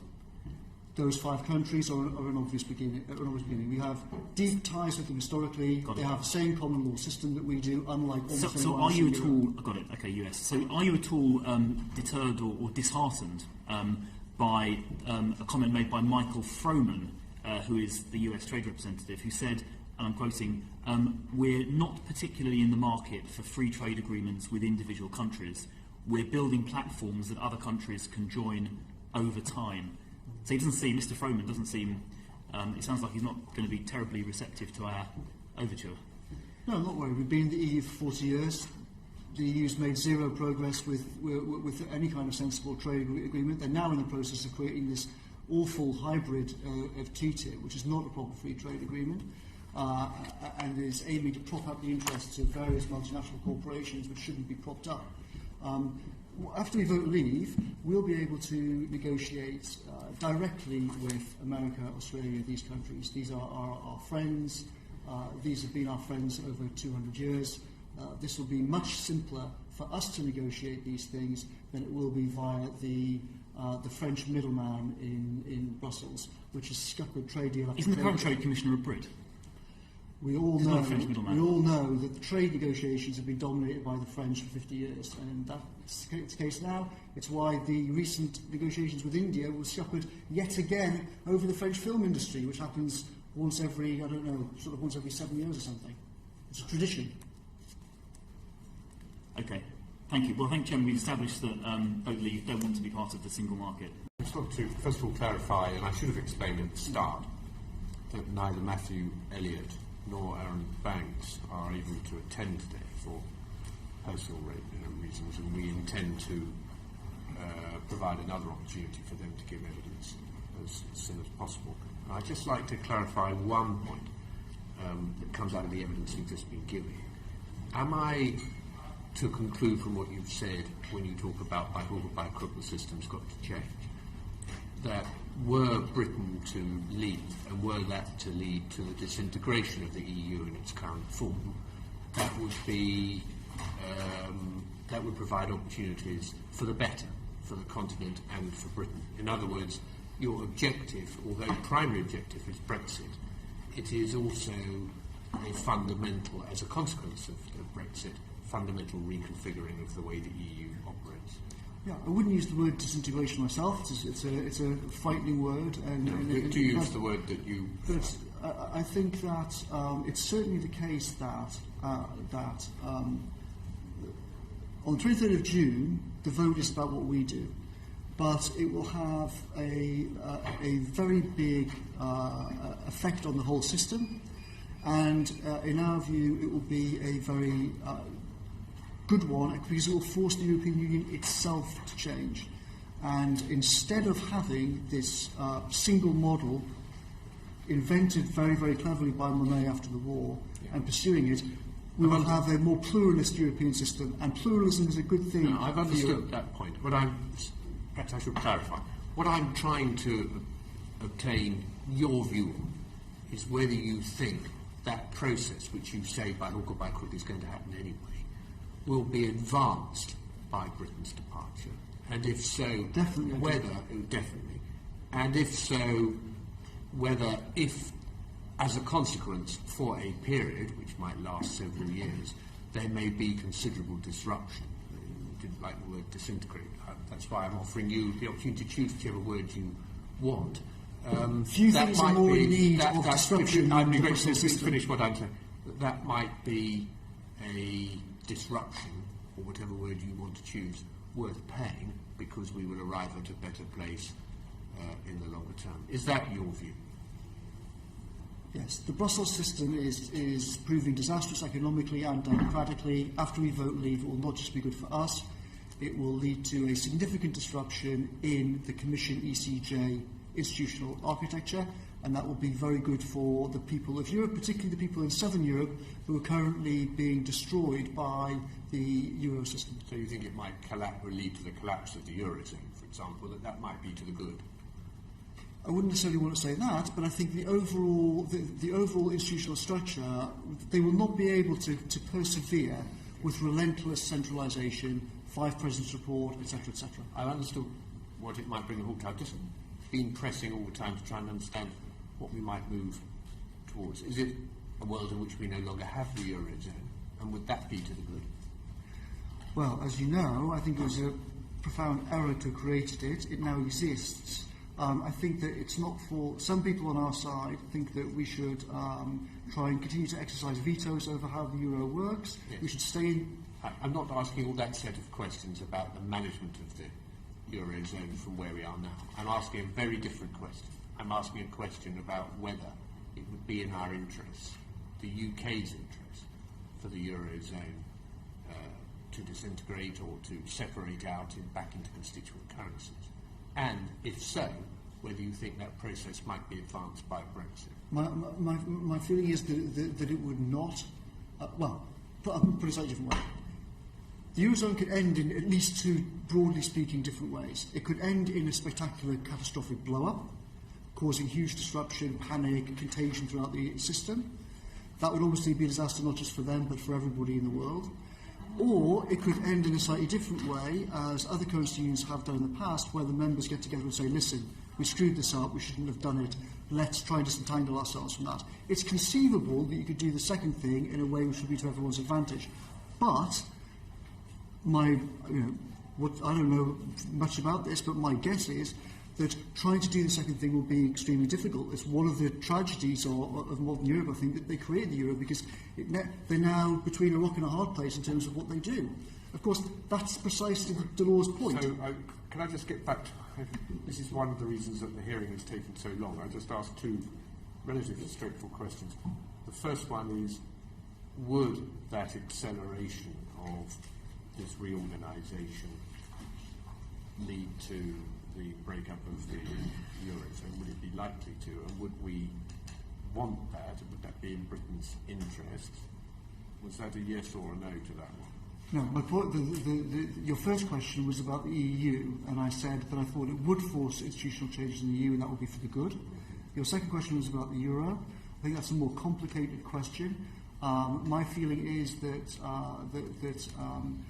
us voting to leave would not lead to some immediate disaster with the Eurozone, but it will, in a useful way, clarify thinking about how on earth they reconcile the economic needs of economic and monetary union with the political problem which they've also clearly got. So it would not be in our interest for the Eurozone to collapse. Correct. At least not unless it was done in a slow, gradual, by agreement way. Not in our interest to collapse, but it would be in our interest that this serve as a wake-up call for some reform of the Eurozone, were we to leave. Correct. Okay, now I've understood what you want. Dominic, good afternoon. Thank you for coming. I think for the record I should say, of course, I'm closely associated with Vote Leave. Back in 2007, a British Member of Parliament went to the Czech Republic to make a speech on the EU. He said this: "It is the last gasp of an outdated ideology, a philosophy that has no place in our new world of freedom, a world which demands that we fight this bureaucratic overreach and lead Europe into the hope and potential of a new post-bureaucratic age." Do you agree with what the Prime Minister said back in 2007? Roughly speaking. Could you possibly, from your unique perspective, give any insight into why he might have changed his mind? I think that David Cameron has never wanted to leave. I think overall, David Cameron's view about the European subject is that the less it's mentioned, the better. He agreed with William Hague, who said it's a bomb, and let's try and stop the bomb going off. And therefore, for many years, his main goal was simply not to talk about it. I remember before the 2010 election, the unit which he created to think about government was explicitly stopped from thinking about EU affairs, which hampered a lot of preparations for government, because he simply didn't want people thinking about it. It would only lead to trouble. So I think overall that's been David Cameron's attitude. Also, David Cameron is psychologically someone who goes along with conventional wisdom of the establishment. So I personally am not at all surprised, and that he's on the other side of this debate. So another kind of bureaucracy is, of course, the large multinational corporation, and you weren't able to complete what I thought was a very interesting answer earlier to Helen Goodman. Would you like to finish your answer on how these large multinational companies operate, please? There's a basic problem of power in how the European Union works and its regulatory system. And there's huge scope for corruption. This is not particularly a point just about the European Union, it's a general point about how the world works. That if you centralise a huge amount of power in a place like Brussels, where you don't have Britain's tradition of the free press, you don't have an awful lot of scrutiny, you don't have any kind of democratic control, you don't have pluralist institutions, you have very centralised institutions, you inevitably get a lot of nepotism between big business and politicians. And that is one of the most unfortunate, disagreeable aspects of the European Union. But it also puts a lot of these companies in a bind, and I experienced this on the Euro campaign. A lot of them say to you privately, of course the Euro is a bloody stupid idea, of course we shouldn't be in it. But if I come out and say that, I've had a phone call from Tony Blair at Downing Street that says, my business in North Africa is up the spout, so very sorry I can't do anything about it. That happened repeatedly on the Euro campaign. It's happened repeatedly throughout this campaign as well. Calls go out from Jeremy Haywood's office in the Cabinet Office to people saying, you don't want to be on that side or bad things might happen to you. And think of how much worse that is in Brussels. If you're an airline, like British Airways or whoever, and you've got to negotiate your landing slots with the European Commission, what do you think the odds are that the board of a company in that situation is going to say, oh yeah, don't worry Charlie, go out on TV and tell everyone how rubbish the EU is? It doesn't happen. I'm sorry to interrupt again. Just want clarification. When you talked about Jeremy Haywood there, you're suggesting Jeremy Haywood is ringing people up and threatening them, saying you don't want to be on that side lest bad things happen to you. All sorts of people in the Cabinet Office call people all the time and make threats, some more overt and some more covert. I don't want to say that Jeremy Haywood himself has particularly and specifically done anything, but everyone close to how government operates knows the power of the Cabinet Office and the power of the Cabinet Secretary and the power of, subtly worded in a very English way, threats. So the Cabinet Office, we're not naming any particular individuals, but we are talking about senior officials are making threats all the time with respect to this referendum. Certainly, and people at number 10. By which you mean who? Or at least which category of person, if you don't want to. I mean both officials and special advisors as part of what their job description is. To make threats? Correct. Okay, I think we've had very clear answers on that point. Can we turn to these, let's turn then to these government documents. They produced 5 documents from the best of both worlds, so-called. Alternatives to membership, process for withdrawing, rights and obligations, and the Treasury economic analysis, which we'll talk about most. Could you just, before we get started, just contrast the resources available to the Vote Leave campaign with the resources available to government in the production of all these documents? Well, I mean, I couldn't do that very accurately, but we've got roughly a staff of 70, but they have to do all sorts of different things, from campaign events to you name it. There's a massive asymmetry. There's a massive asymmetry. Yeah. And do you think it was material that the government has waded in with this additional leaflet and website? Do you think it's what? Do you think it's material to the campaign that they've waded in with this leaflet and website before the formal further period? I think it was. I think it would have been better if taxpayers' money had not been spent on what's essentially propaganda. On the other hand, I do think it's reasonable for the Treasury to do various kinds of analyses on these. And I also wouldn't mind the Treasury publishing documents that said, we've looked at all of this in the round, we've taken a proper look at it, we've invited in different people, serious people to look at it, and here's our considered conclusions. I think that would be reasonable too. The report on Monday, though, is obviously not that kind of report. It's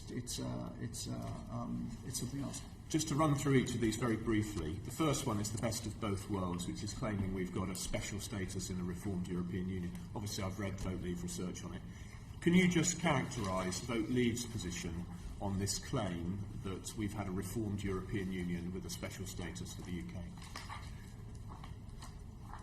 I think that all you really have to do is look at, if you look at what the government's deal is, it is very clear that it changes approximately nothing of any seriousness in terms of our relationship with the European Union. If you go back and compare all the things that the Prime Minister promised he would do over the years, all the things he said he would change, almost none of them have actually been changed. Most obvious example probably is the Charter of Fundamental Rights in 2009. He guaranteed that we would have, quote, a total opt-out, unquote, and of course he didn't even ask for anything to change, never mind did he get anything changed. That gives the ECJ power to interfere in practically anything that they want to from now on. So the idea that he's changed the European Union system, I think, is laughable. The idea that, well, there's also a more fundamental legal point about his deal. His deal is completely subject to what the European Court of Justice decides to do. And we've had a perfect example of this before. The Danes thought that they'd negotiated a new deal in 1992, all signed in exactly the same way that David Cameron's deal has been signed. And the Danes went home and thought, oh, well, we've got a few things back, great. And the ECJ looked at it and said, no, we don't like that, we're tearing it up. The ECJ will decide how much of David Cameron's already pathetic deal survives the Mincer. And the history is that the ECJ interprets all of these things in a way that enhances the power of the ECJ.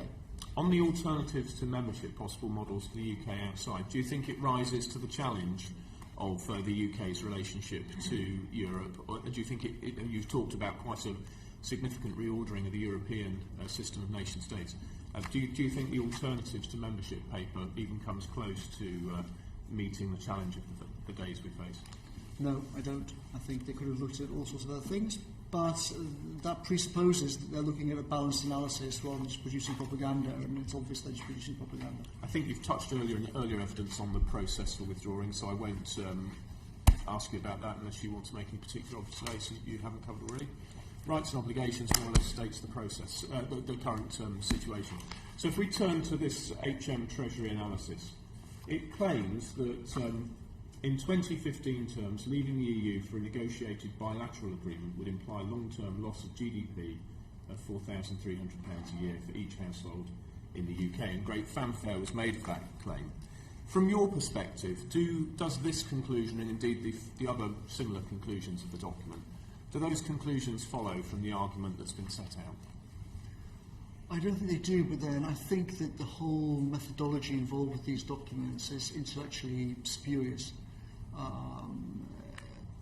If you look at these modelling processes are based on ideas of what's known as, quote, general equilibrium, unquote, which has been an idea in economics going back decades.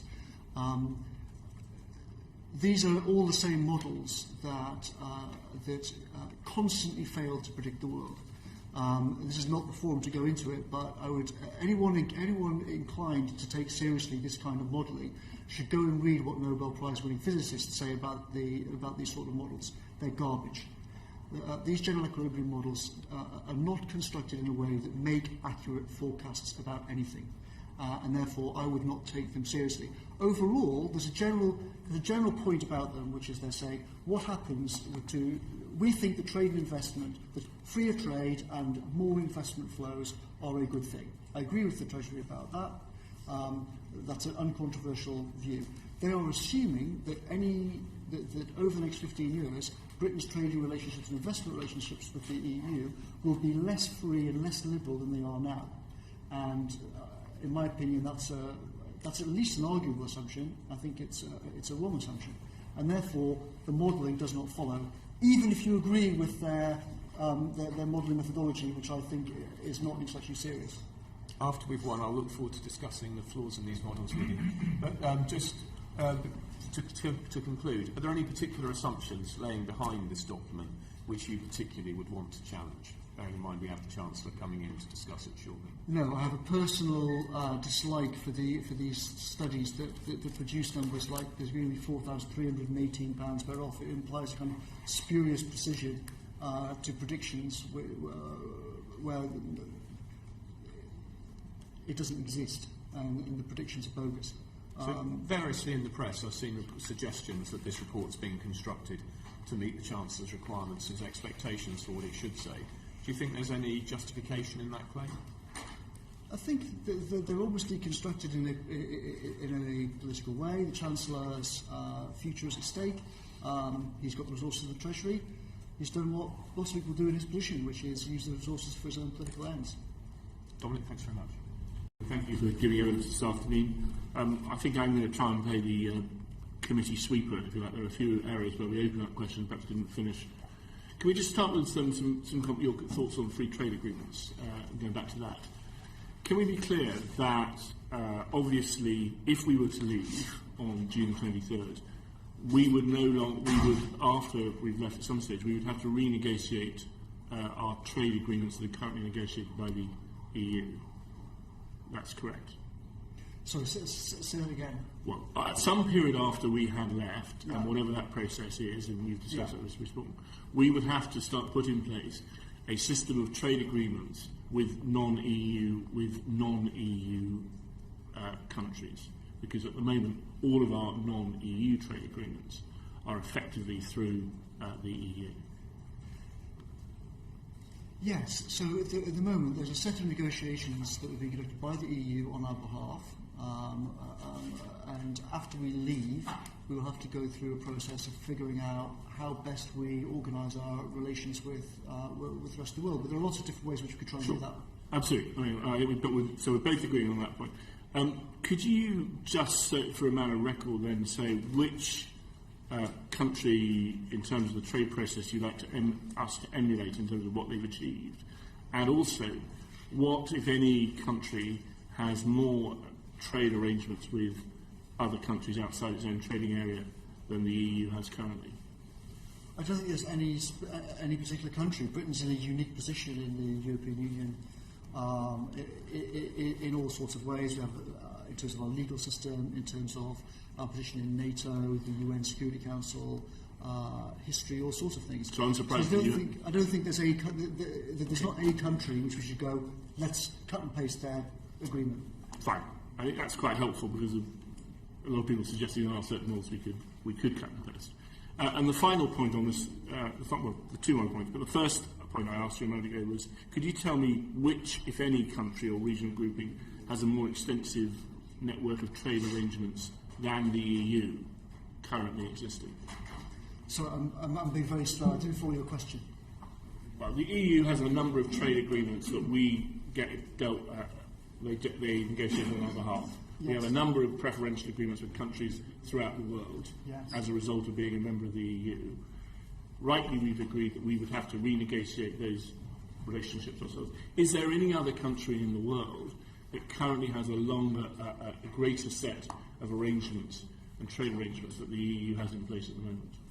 I don't know the answer to that question, I'm afraid. So if I was to tell you it was no, would that... it tends to argue that the process for renegotiating our trade agreements is going to be longer than the process that's currently in place, and longer than the process that, and likely to be less beneficial than if we were to stay in the EU. Well, that assumes you have to redo everything from the start. I don't think that's a reasonable assumption. These things already exist. Various countries like Korea and whatnot have already said that if we do vote leave, that we'll keep going with the current arrangements. So I don't think it's not the case that we have to redo all the work that's already been done. And I think that's a perfectly fair summary. But there is also clear that a number of countries would want us to start entirely new bilateral arrangements. That may happen. We'll have to see, won't we? So if one of those bilateral agreements, so let's flip it the other way around, in terms of the trade agreements with the EU, and we look at it, although we've agreed that we don't want to emulate any particular country, say we were to take the Canada style of trade agreements, the problem with some of these agreements is that, do you envisage how would the UK not have to emulate or follow the standards that are already set inside the EU with one of those trade agreements? Because either we have to say, trade with us and you've got to accept our standards, or we have to say, we'll trade with you, but we're going to buy your standard, we'll accept your standards. And that just seems to me that we're not doing anything in terms of the regulatory burden, which is a key part of your argument. So I think you're far too clever for me, and I can't follow your questions at all. No, really. I'm probably far too stupid, which is probably the problem. But let me try one more time. So, flip it. We've talked about trade agreements as if with non-EU companies. I'm now saying we've agreed already that we don't want to follow any particular country in terms of that style of trade agreement. But I'm saying for a lot of trade of those agreements, we will have to make a decision. We will trade with the EU. I think that's pretty clear. I mean, we don't need to worry about what Project Fear is saying about that. But we will trade with the EU. But we will have to make a decision, won't we, saying these are our standards and we're going to export them into the EU, or we're going to say here are the EU standards, we're going to change our model to adopt those EU standards. And what I'm not clear about, because I think, and I'll come on to it again in a moment, one of your key arguments is that one of the good reasons for it is we get the chance to set our own regulatory burden. And all I'm saying to you is that under that trade agreement, we don't seem to be making any we don't seem to be changing the status quo or to any benefit in the regulatory burden. I think a couple of points. One, as I said before, increasingly the rules are being set at the global level. So one of the great advantages of voting to leave is that we will reclaim our seat where we're currently represented by the European Union and make our case at the global level for where these regulations should be. And we will be sort of higher in the food chain, so to speak. So if this is the global level, and here's Britain and here's the European Union, instead of fighting and losing in a system here at the European level, where we only have about 8% of the votes and the Eurozone has a majority, we will regain our voice here and influence the things that are passed down. So I think that will be one great advantage to the country after we vote to leave. But also I think that overall you'll have a more flexible economy, because the relatively small section of the economy which sells things to Europe will obviously have to abide by the rules that the European Union wants to set. But all of the other businesses will not be stuck with those rules.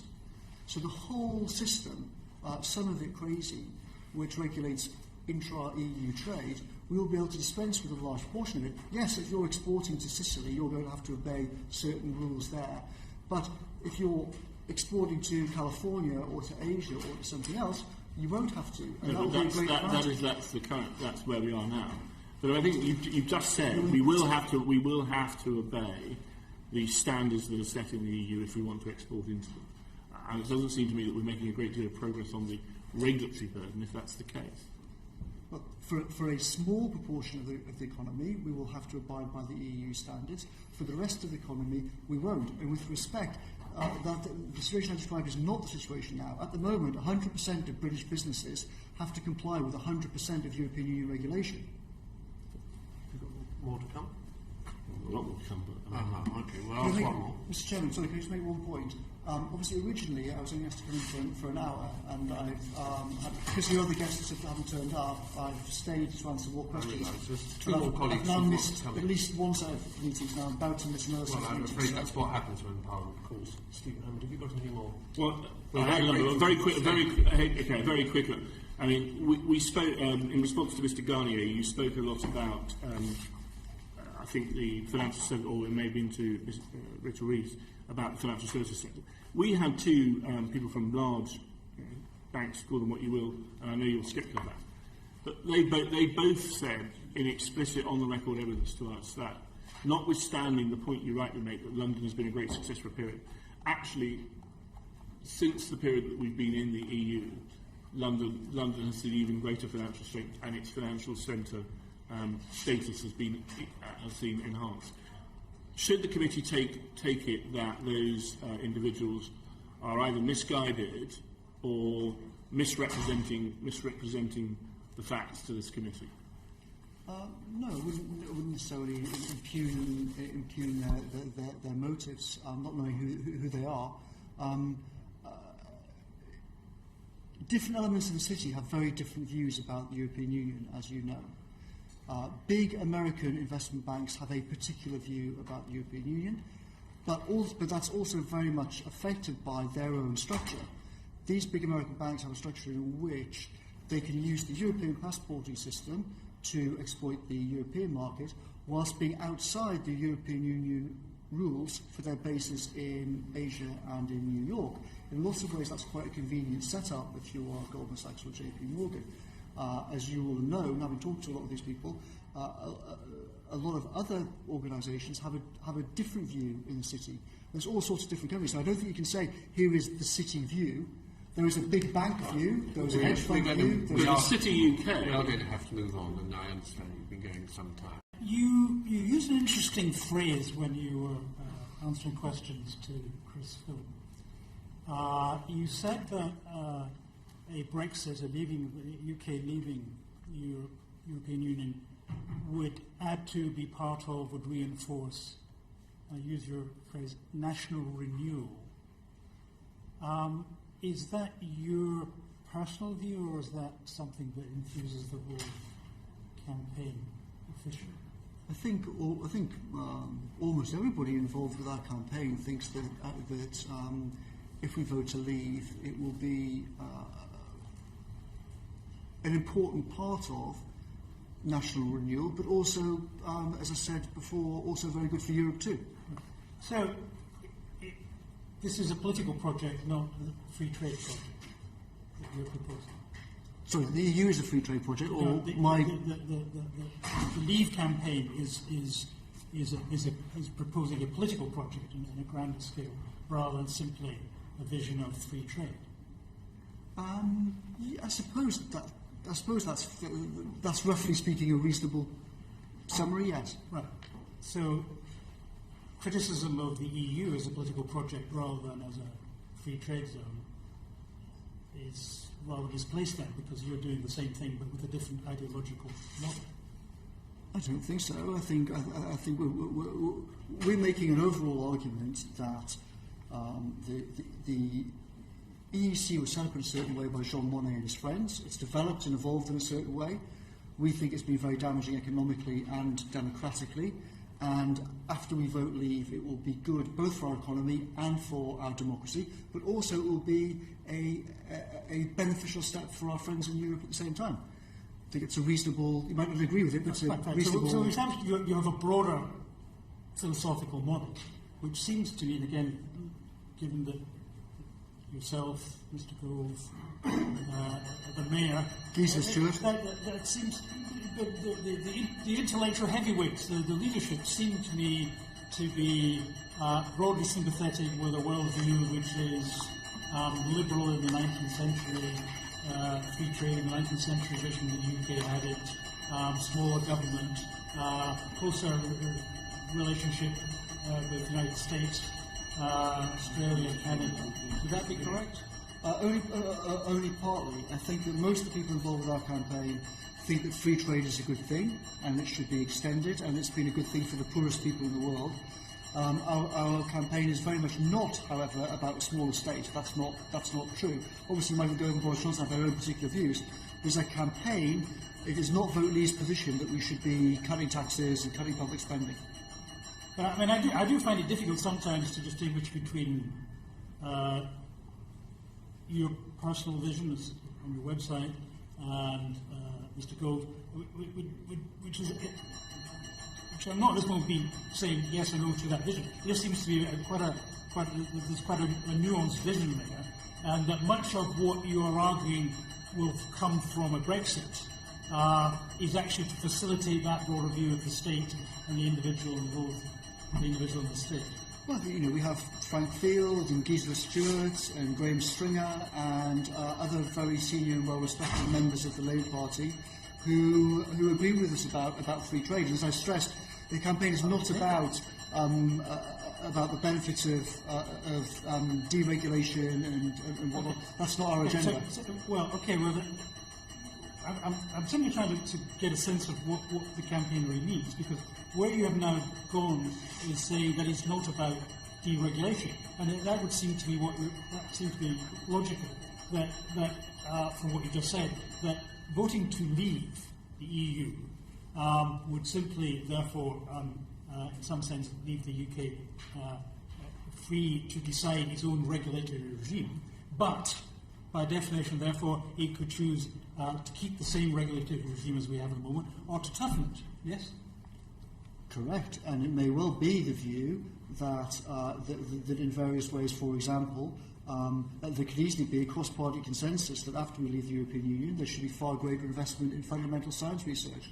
Could easily be the case that we take global environmental things much more seriously. I'll take those examples, but so much of the documentation that you present in the Leave campaign to justify Brexit is premised on the regulatory burden that Europe places on us, and that we could remove that regulatory burden. It seems to me, is there not a contradiction between what you have, the evidence you have just given, which is the fundamental thrust of the campaign is not about regulation or deregulation, it's about the freedom to decide, but we have the freedom to decide to keep the burden of regulation, or change it or modify it. And if that is so, then presenting the evidence which you do in terms of reducing financially or reducing for companies the regulatory burden, there's a contradiction there. With respect, I don't think that's an accurate description of how the campaign operates. If you look at the last at the leaflet we sent round, which has had by far the biggest distribution of anything else we've done, to millions and millions of households, it says nothing in there about cutting the burden of regulation. Our point is we bring back control of regulation and we have greater influence at the global level over regulation, but it's not about cutting specific regulations. Okay. Right. So any numbers, any financial numbers given in any of your literature that suggest that there would be financial savings from reducing the regulation, but we should discount those because they're not germane to the central argument you're putting forward. Could I just clarify also? I'm sorry to interrupt. You've mentioned a leaflet that's had far greater circulation than any other leaflet that you've put out so far a moment ago. Did you supply that to the committee when we asked you to supply your campaign literature? I didn't send over the package. I assume that it's been sent to you. I don't know if you show me now all the things you've been sent. Well, I'll tell you. We're not going to do that. That would take a great deal of time. But I think it would be helpful if, as campaign director, you make sure that when a parliamentary committee asks you for literature, that you're going to be giving oral evidence, you make absolutely sure you know what's been put in front of us, because we are quite reasonably asking questions on the basis of what we understand to be in that literature. And you seem to be giving the impression that a piece of literature to which you've just referred, widely circulated, doesn't contain those numbers. I'm assuming that you've got it in front of you. I'm not suggesting that you haven't got it in front of you. I'm assuming you have got it in front of you. I'm suggesting you might not have sent it to us. That's what I'm suggesting, but I don't know for sure. So I'd be grateful if you go back. If you don't run the pack, I'll tell you straight away. Order. I'd be grateful if you'd go back after this hearing, make sure that everything that should be sent to us under the terms of our request be passed to us immediately, so that we have it by first thing tomorrow.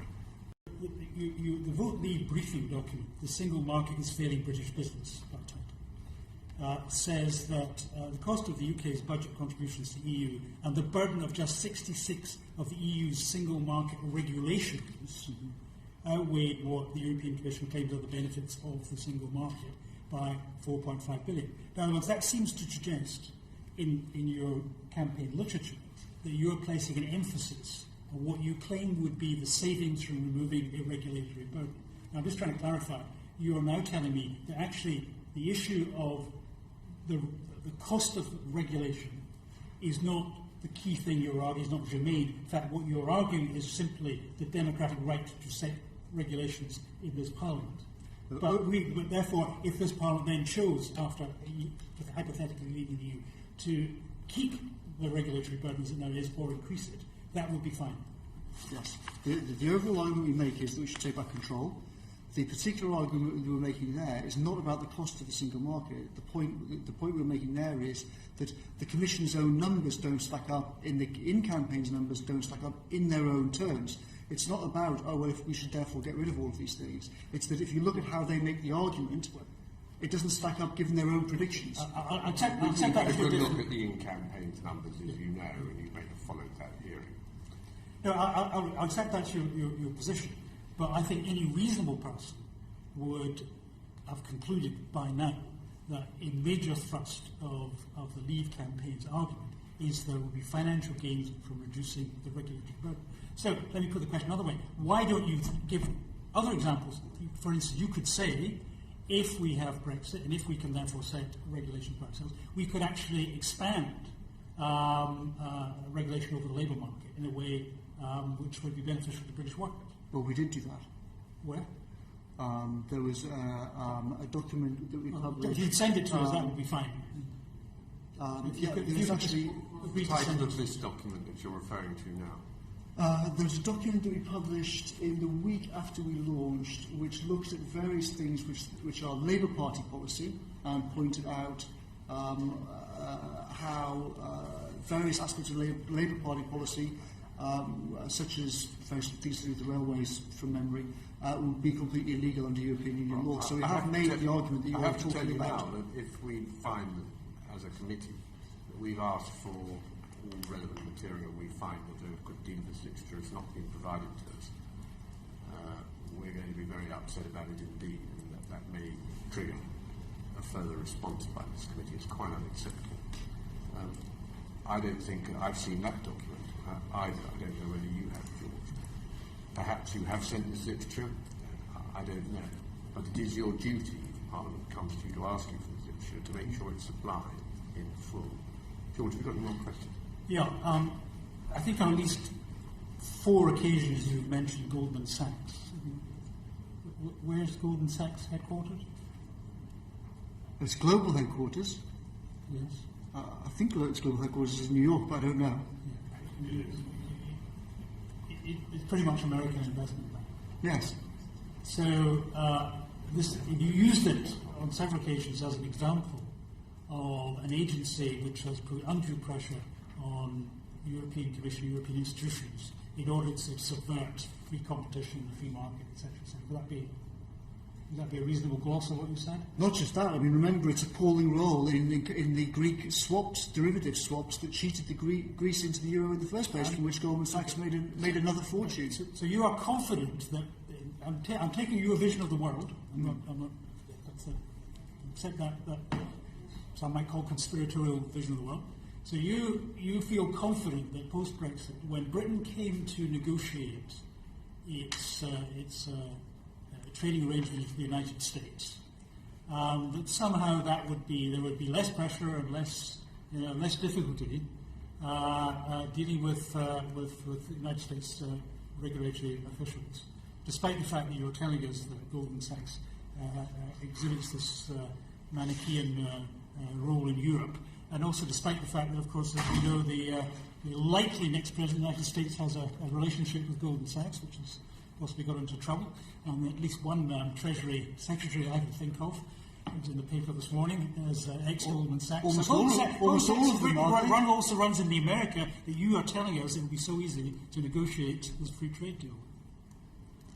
I think that after we win and after we take back control, and when we negotiate with America about all sorts of things, we'll be in a far better position of dealing with the likes of Goldman Sachs when Whitehall is in charge, and that's despite the issues of competence and the problems of Whitehall that have grown over the last 30 years. It is also a fundamental issue of honesty and openness and pluralism. For all the failings of the Westminster Whitehall system at the moment, it is far ahead of continental Europe on this very important question. And I think that's an important thing. It's one of the reasons why I think that preserving pluralist institutions in Europe is a good thing for Europe as well as for Britain. The British example in lots of these things is something which Europe desperately needs. Okay, just picking up where Stephen Hammond left off. Now, I don't think anyone could plausibly claim that there is a unanimity amongst businesses and business people about whether we should remain in the European Union. But surely you must accept that the City of London Corporation has adopted an official position in favour of EU membership. City UK's survey of financial services professionals saw 84% of respondents wanting to remain a member, and 90% thought exiting the single market would damage UK competitiveness. And in terms of the CBI, their polling also showed an overwhelming majority in favour, and heard I'm not here to defend the CBI and their reputation. They're quite capable of doing that themselves, but they do represent over 190,000 businesses across the country. So you must surely at least accept. I'll show you about that.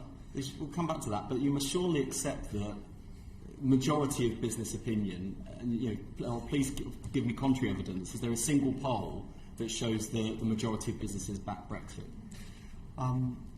So the given that the British Polling Council described the CBI's polls as, quote, dodgy, unquote, I don't think anyone in this committee should take seriously anything that the CBI says, particularly given the CBI had to officially apologise back in 2001 about this whole issue of membership and how they survey them. So forget the CBI. I couldn't, on the British Polling Council point, I couldn't find the word dodgy. I did see the complaint that you submitted and their response to it, which I don't think your characterisation, and I'm not doubting your integrity. You quoted perhaps a word, and I'd be interested to see where it was cited. But it was widely quoted in the media. It's in writing. I can provide it to this committee if you like. The British Polling Council, quote, dodgy, unquote. The exact phrase was, "This looks pretty dodgy," unquote.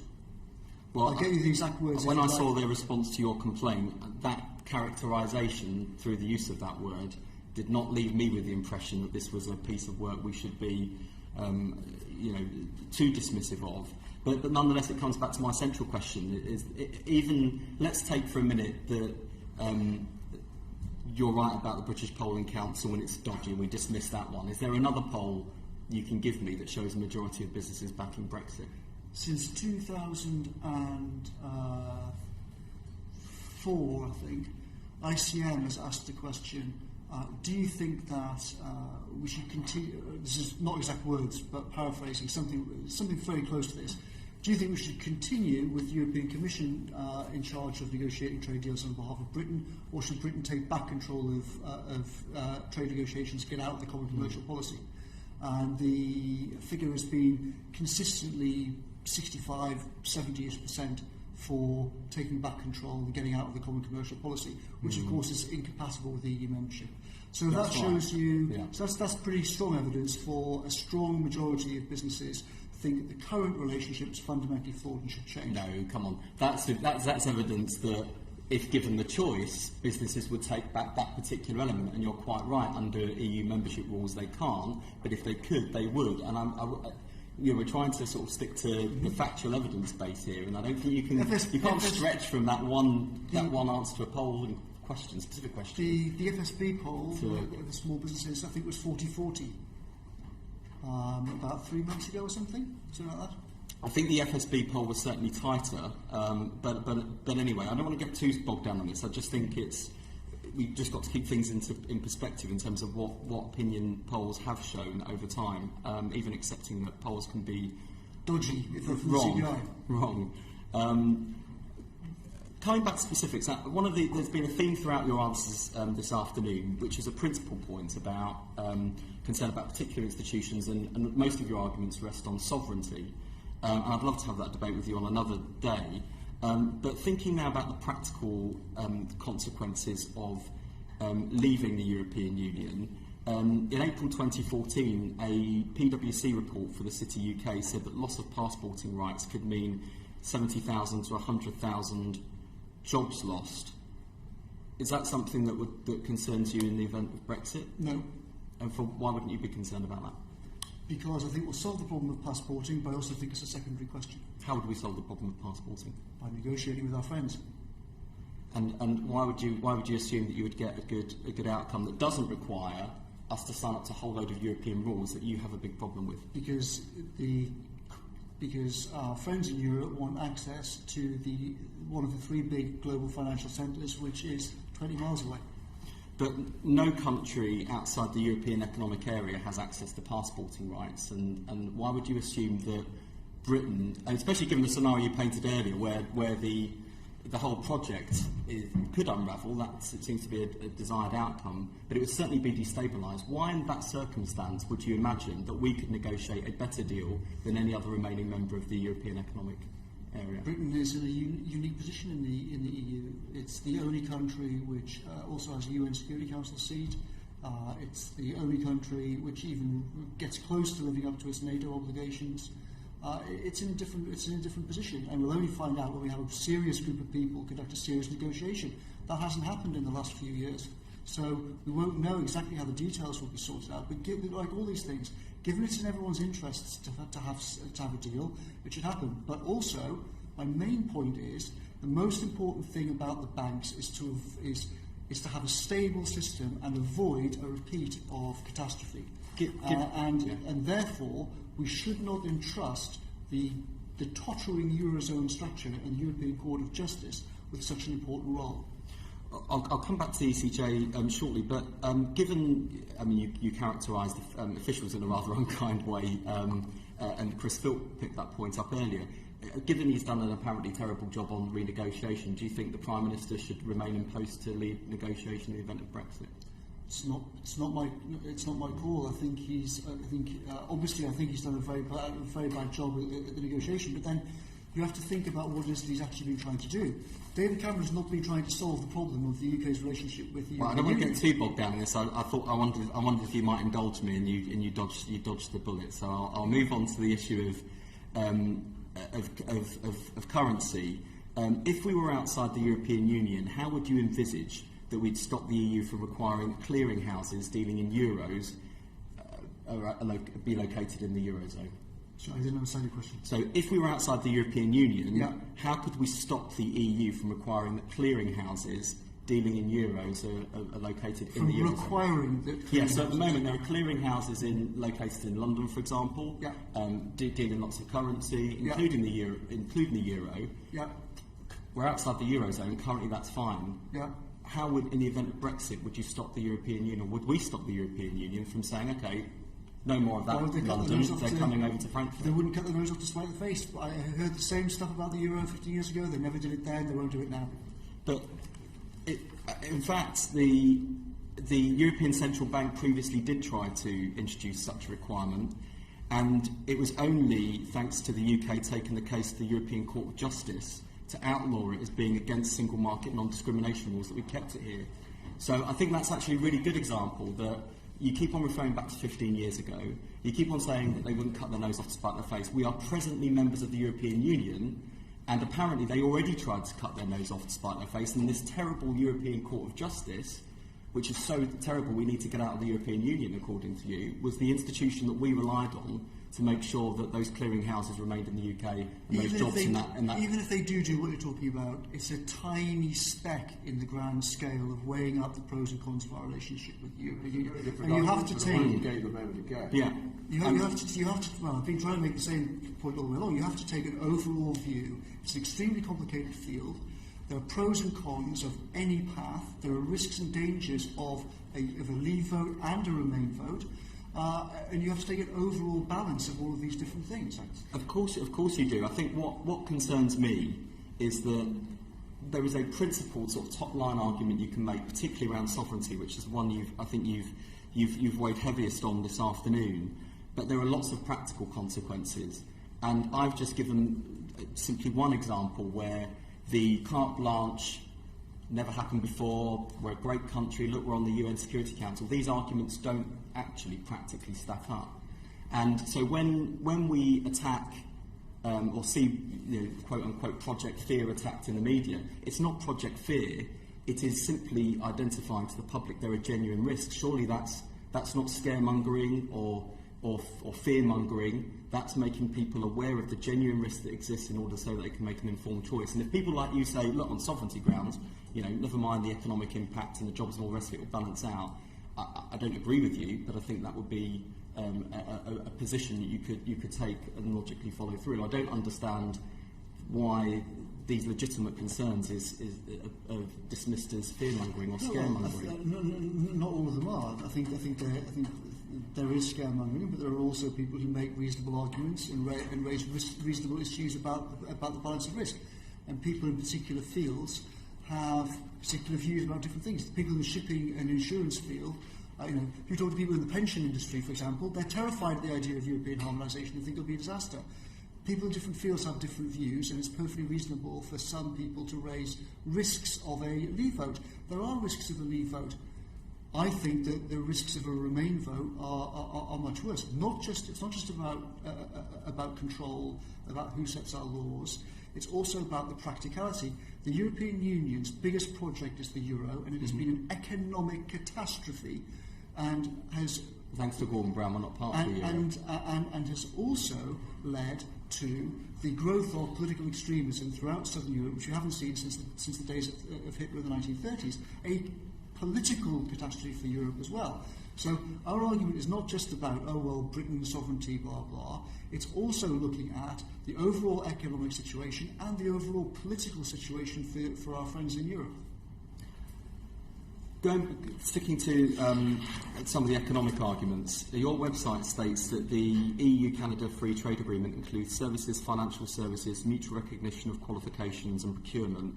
Does the EU-Canada FTA provide the same sort of financial services market access as the single market does? It does not. It doesn't? My question was, does the EU-Canada Free Trade Agreement provide the same sort of financial market services market access as the single market does? Yeah, I heard you the first time, and my answer was no, it doesn't. It doesn't. So, on that basis, can you name any bilateral trade agreements anywhere in the world that allow the sorts of things that access to the single market does? Particularly,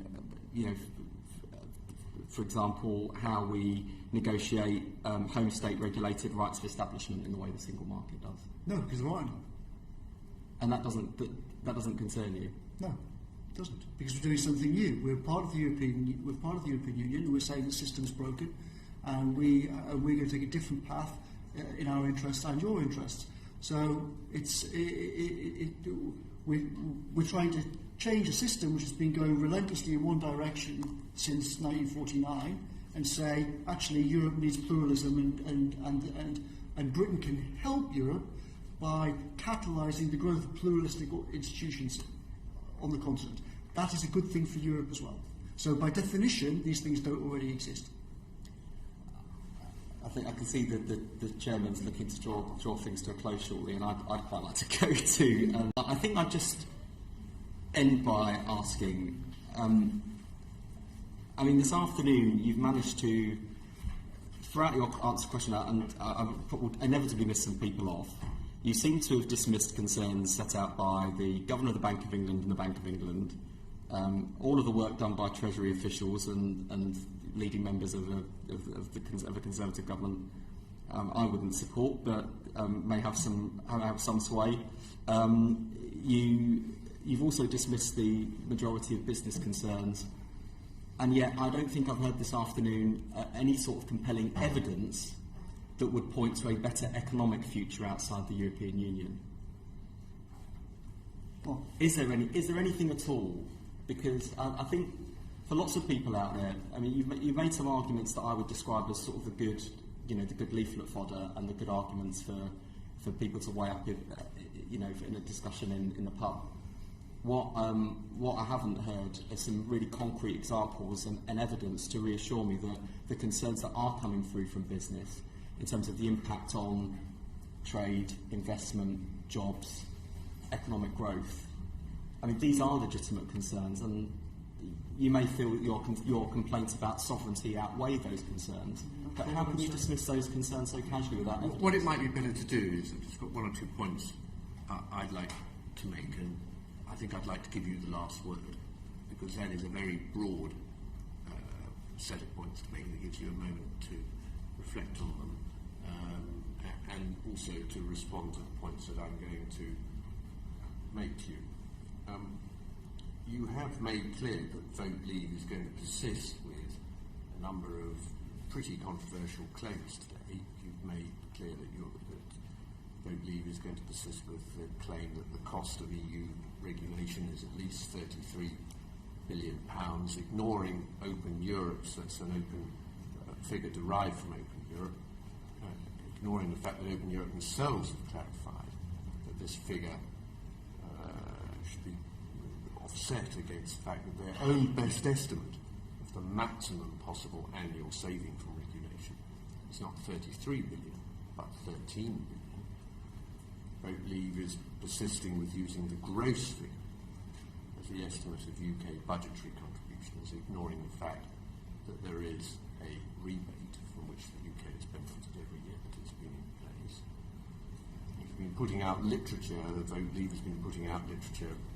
Maybe you haven't been distributed into hospitals, but you've been putting out literature purporting, and many people would argue, purporting to be from the NHS, while also badged up with Vote Leave, which many people would consider misleading.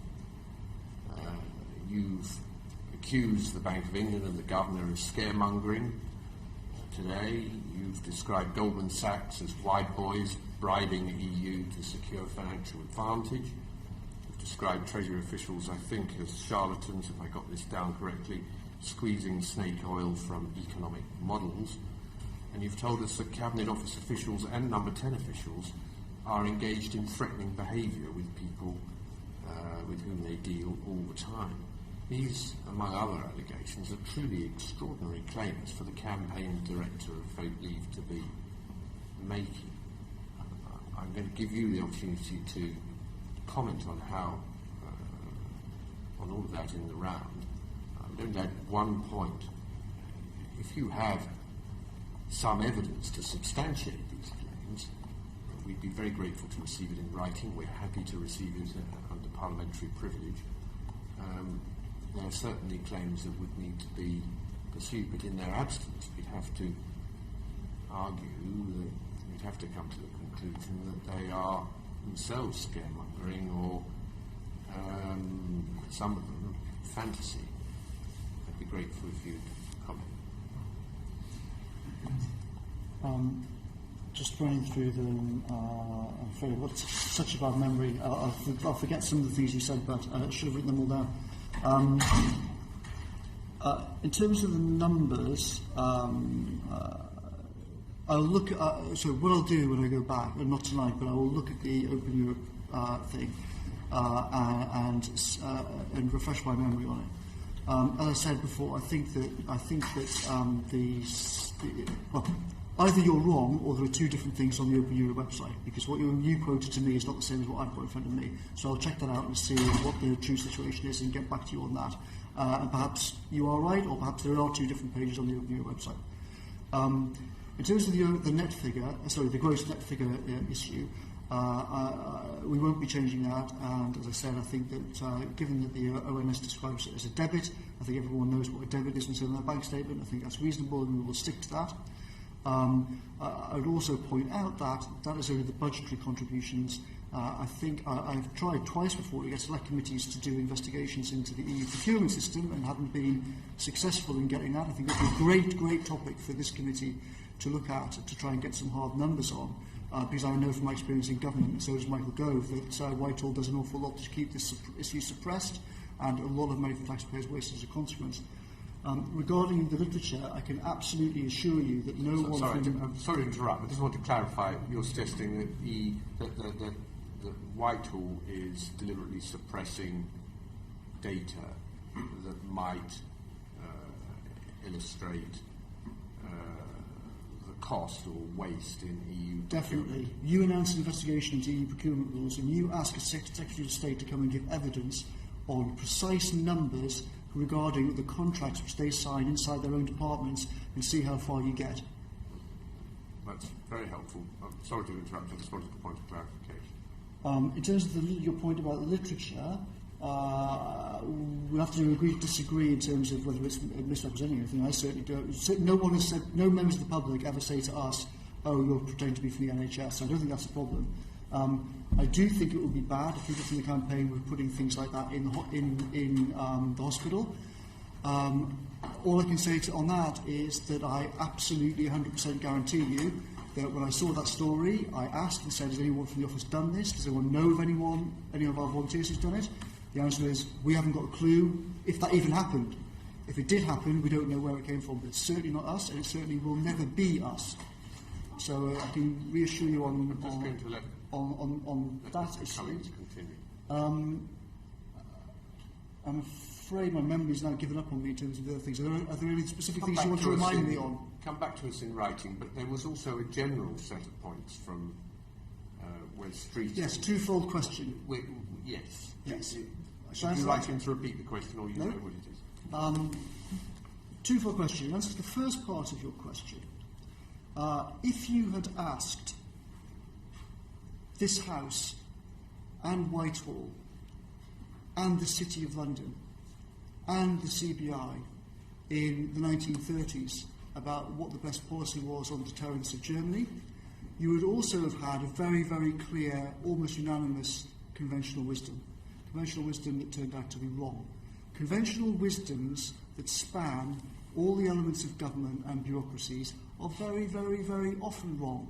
The entire conventional wisdom, for example, about the regulation of financial markets before 2008 was completely wrong. And a handful of people, often physicists, not economists, were the ones who were telling you all, don't listen to these guys, don't listen to what these big banks are saying, they don't even understand their own bloody products. So telling me, oh well, all of these different organisations all say the same thing, that's not a very good scientific way of approaching this sort of problem, I don't think. Quite the opposite. Conventional wisdom solidifying bureaucracies, and it's important to challenge them. So to your second point about the economics,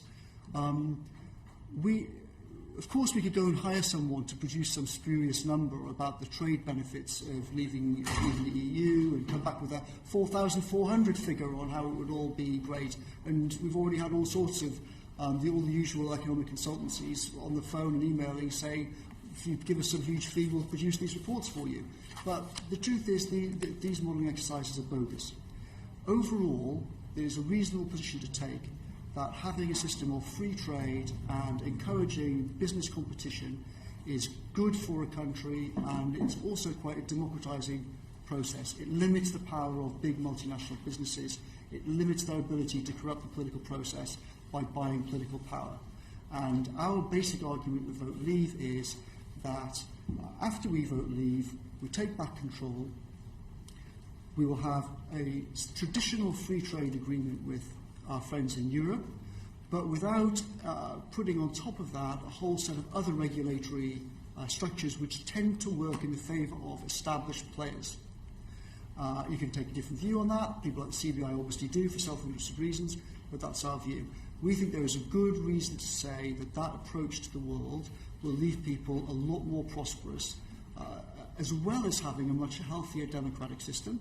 And finally, we also think that if you look back at the history of this continent, one thing's for sure, Europe needs pluralism. It does not need centralisation and groupthink and all power being lumped in together.